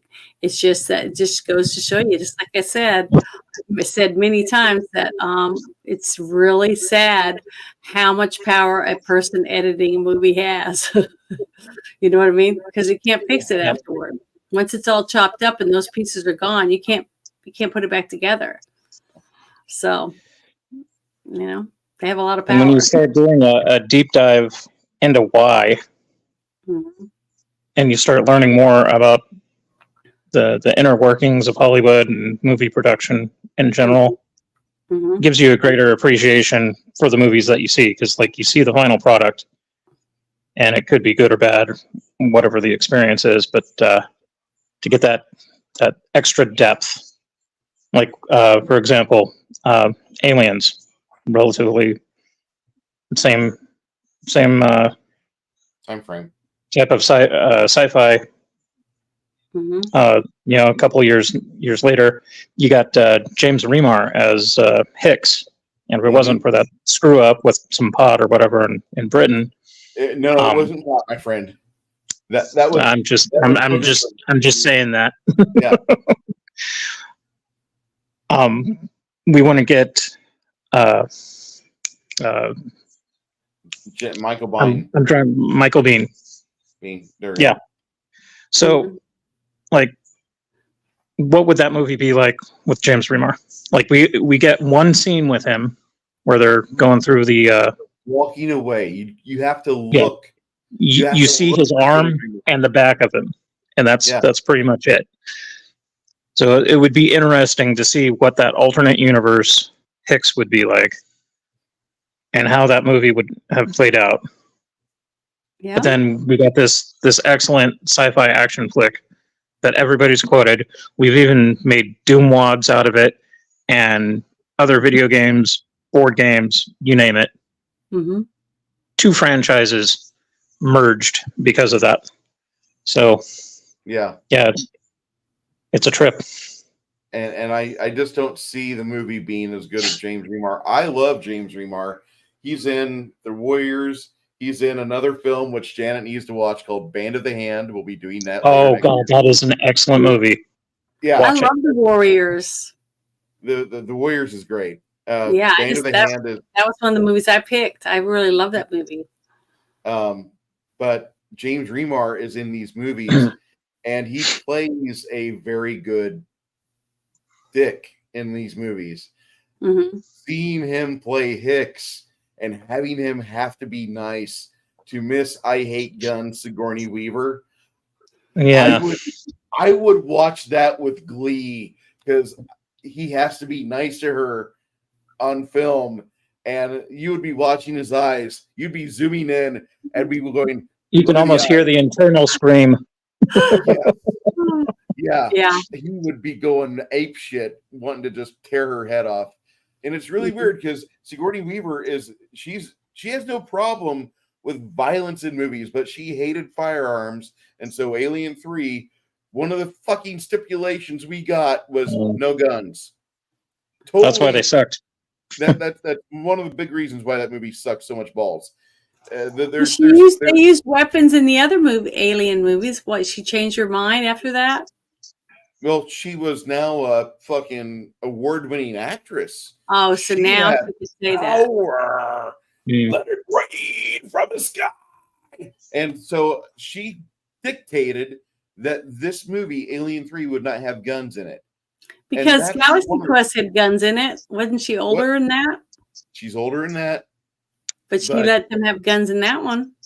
Ray guns.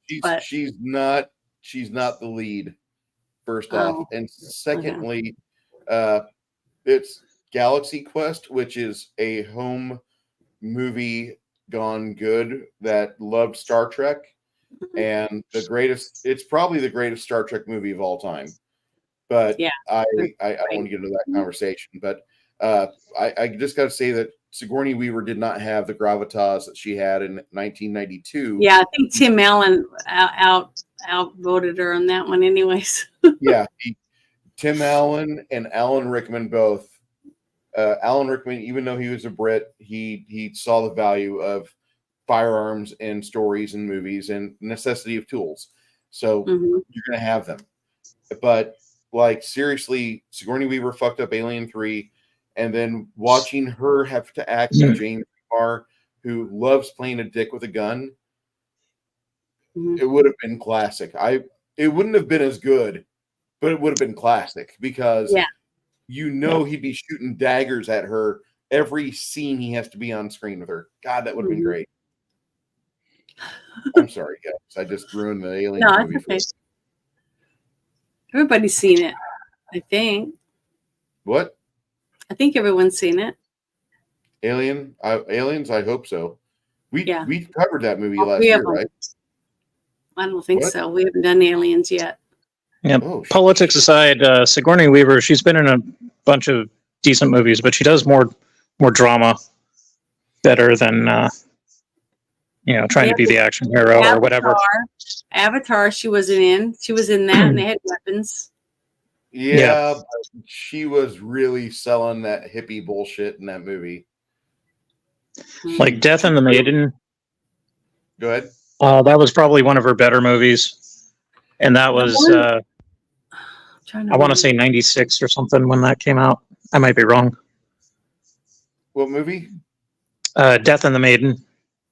Haven't seen that. Need to. Yeah, it's a play where in a undisclosed Latin-esque South American possibly country, there's a woman and a husband. They live out in the boonies, and this guy gets caught in a rainstorm. There's a flood.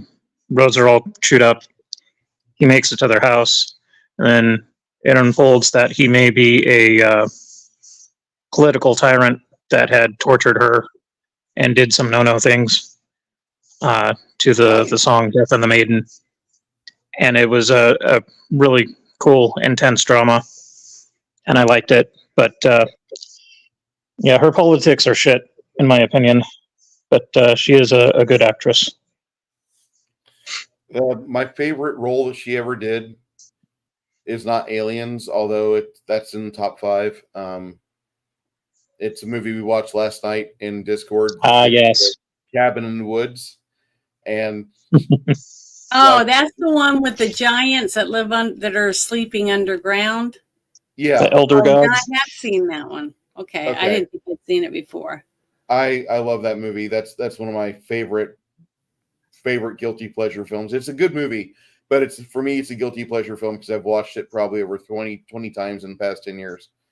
And Sigourney Weaver's great in that. The other thing that I just discovered was Neil Blomkamp has a studio that he has a YouTube channel for, and Blomkamp is known for his love of sci-fi. What's that? A24, or is that something else? Oats Studios. Oats Studios did a show called Rakka, Rakka, and Sigourney Weaver has done there's a large portion of that where she's in it, and the storytelling in that's kind of jumpy a little bit here and there, but it is a very good sci-fi. Say again? Oh, I was just saying, gratuitous doggo. Harley's paying a visit. Hey, Harley. One of the movies I liked with Sigourney Weaver was called Copycat. And she played a detective that had a phobia of open places, and her scenes with Harry Connick Jr. when he was wanting her squirrel covers and stuff, I just thought she was excellent in that movie. I thought both of them were really good. That's a movie that I would definitely wouldn't mind reviewing. But she was really good in that movie for that Mark character. Hoffman, no, I'm not familiar with Devil Girl from Mars. I might have to look at that.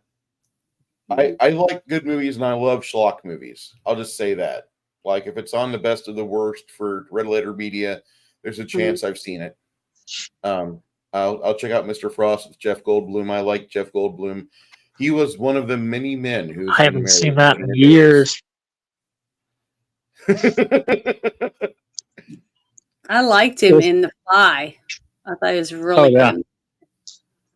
Brundlefly. Mm-hmm.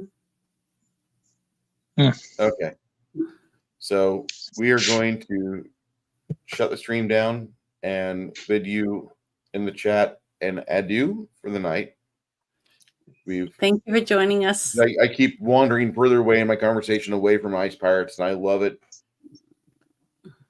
But thank you for coming and watching this with us talk about this wonderful movie, and really appreciate it. And hopefully you'll join us next week on Sunday when we're in Discord watching the Goonies. That'll be epic. Please. Yeah, it's going to be a lot of fun. It's a good movie. It's an old British film for the 40s. He seems weird. It's an adaptation of stage play. I might have to check this out. Okay. Thank you, Mar Hockman. Yeah, I'm going to have it. It's good ideas during either movie night or Monday night girl and guy in a movie. Mm-hmm. Cross-reference what I've seen and what I haven't seen, and it'll be good. Mm-hmm. Thank you, everybody. Thank you for joining us. Chat was awesome. Good night. Peace, y'all. Come see us Friday night at Janet's channel, where she might be impersonating me once more as we talk about prepper stuff. Until then, make sure whatever's going on. It's a shit show. Right on.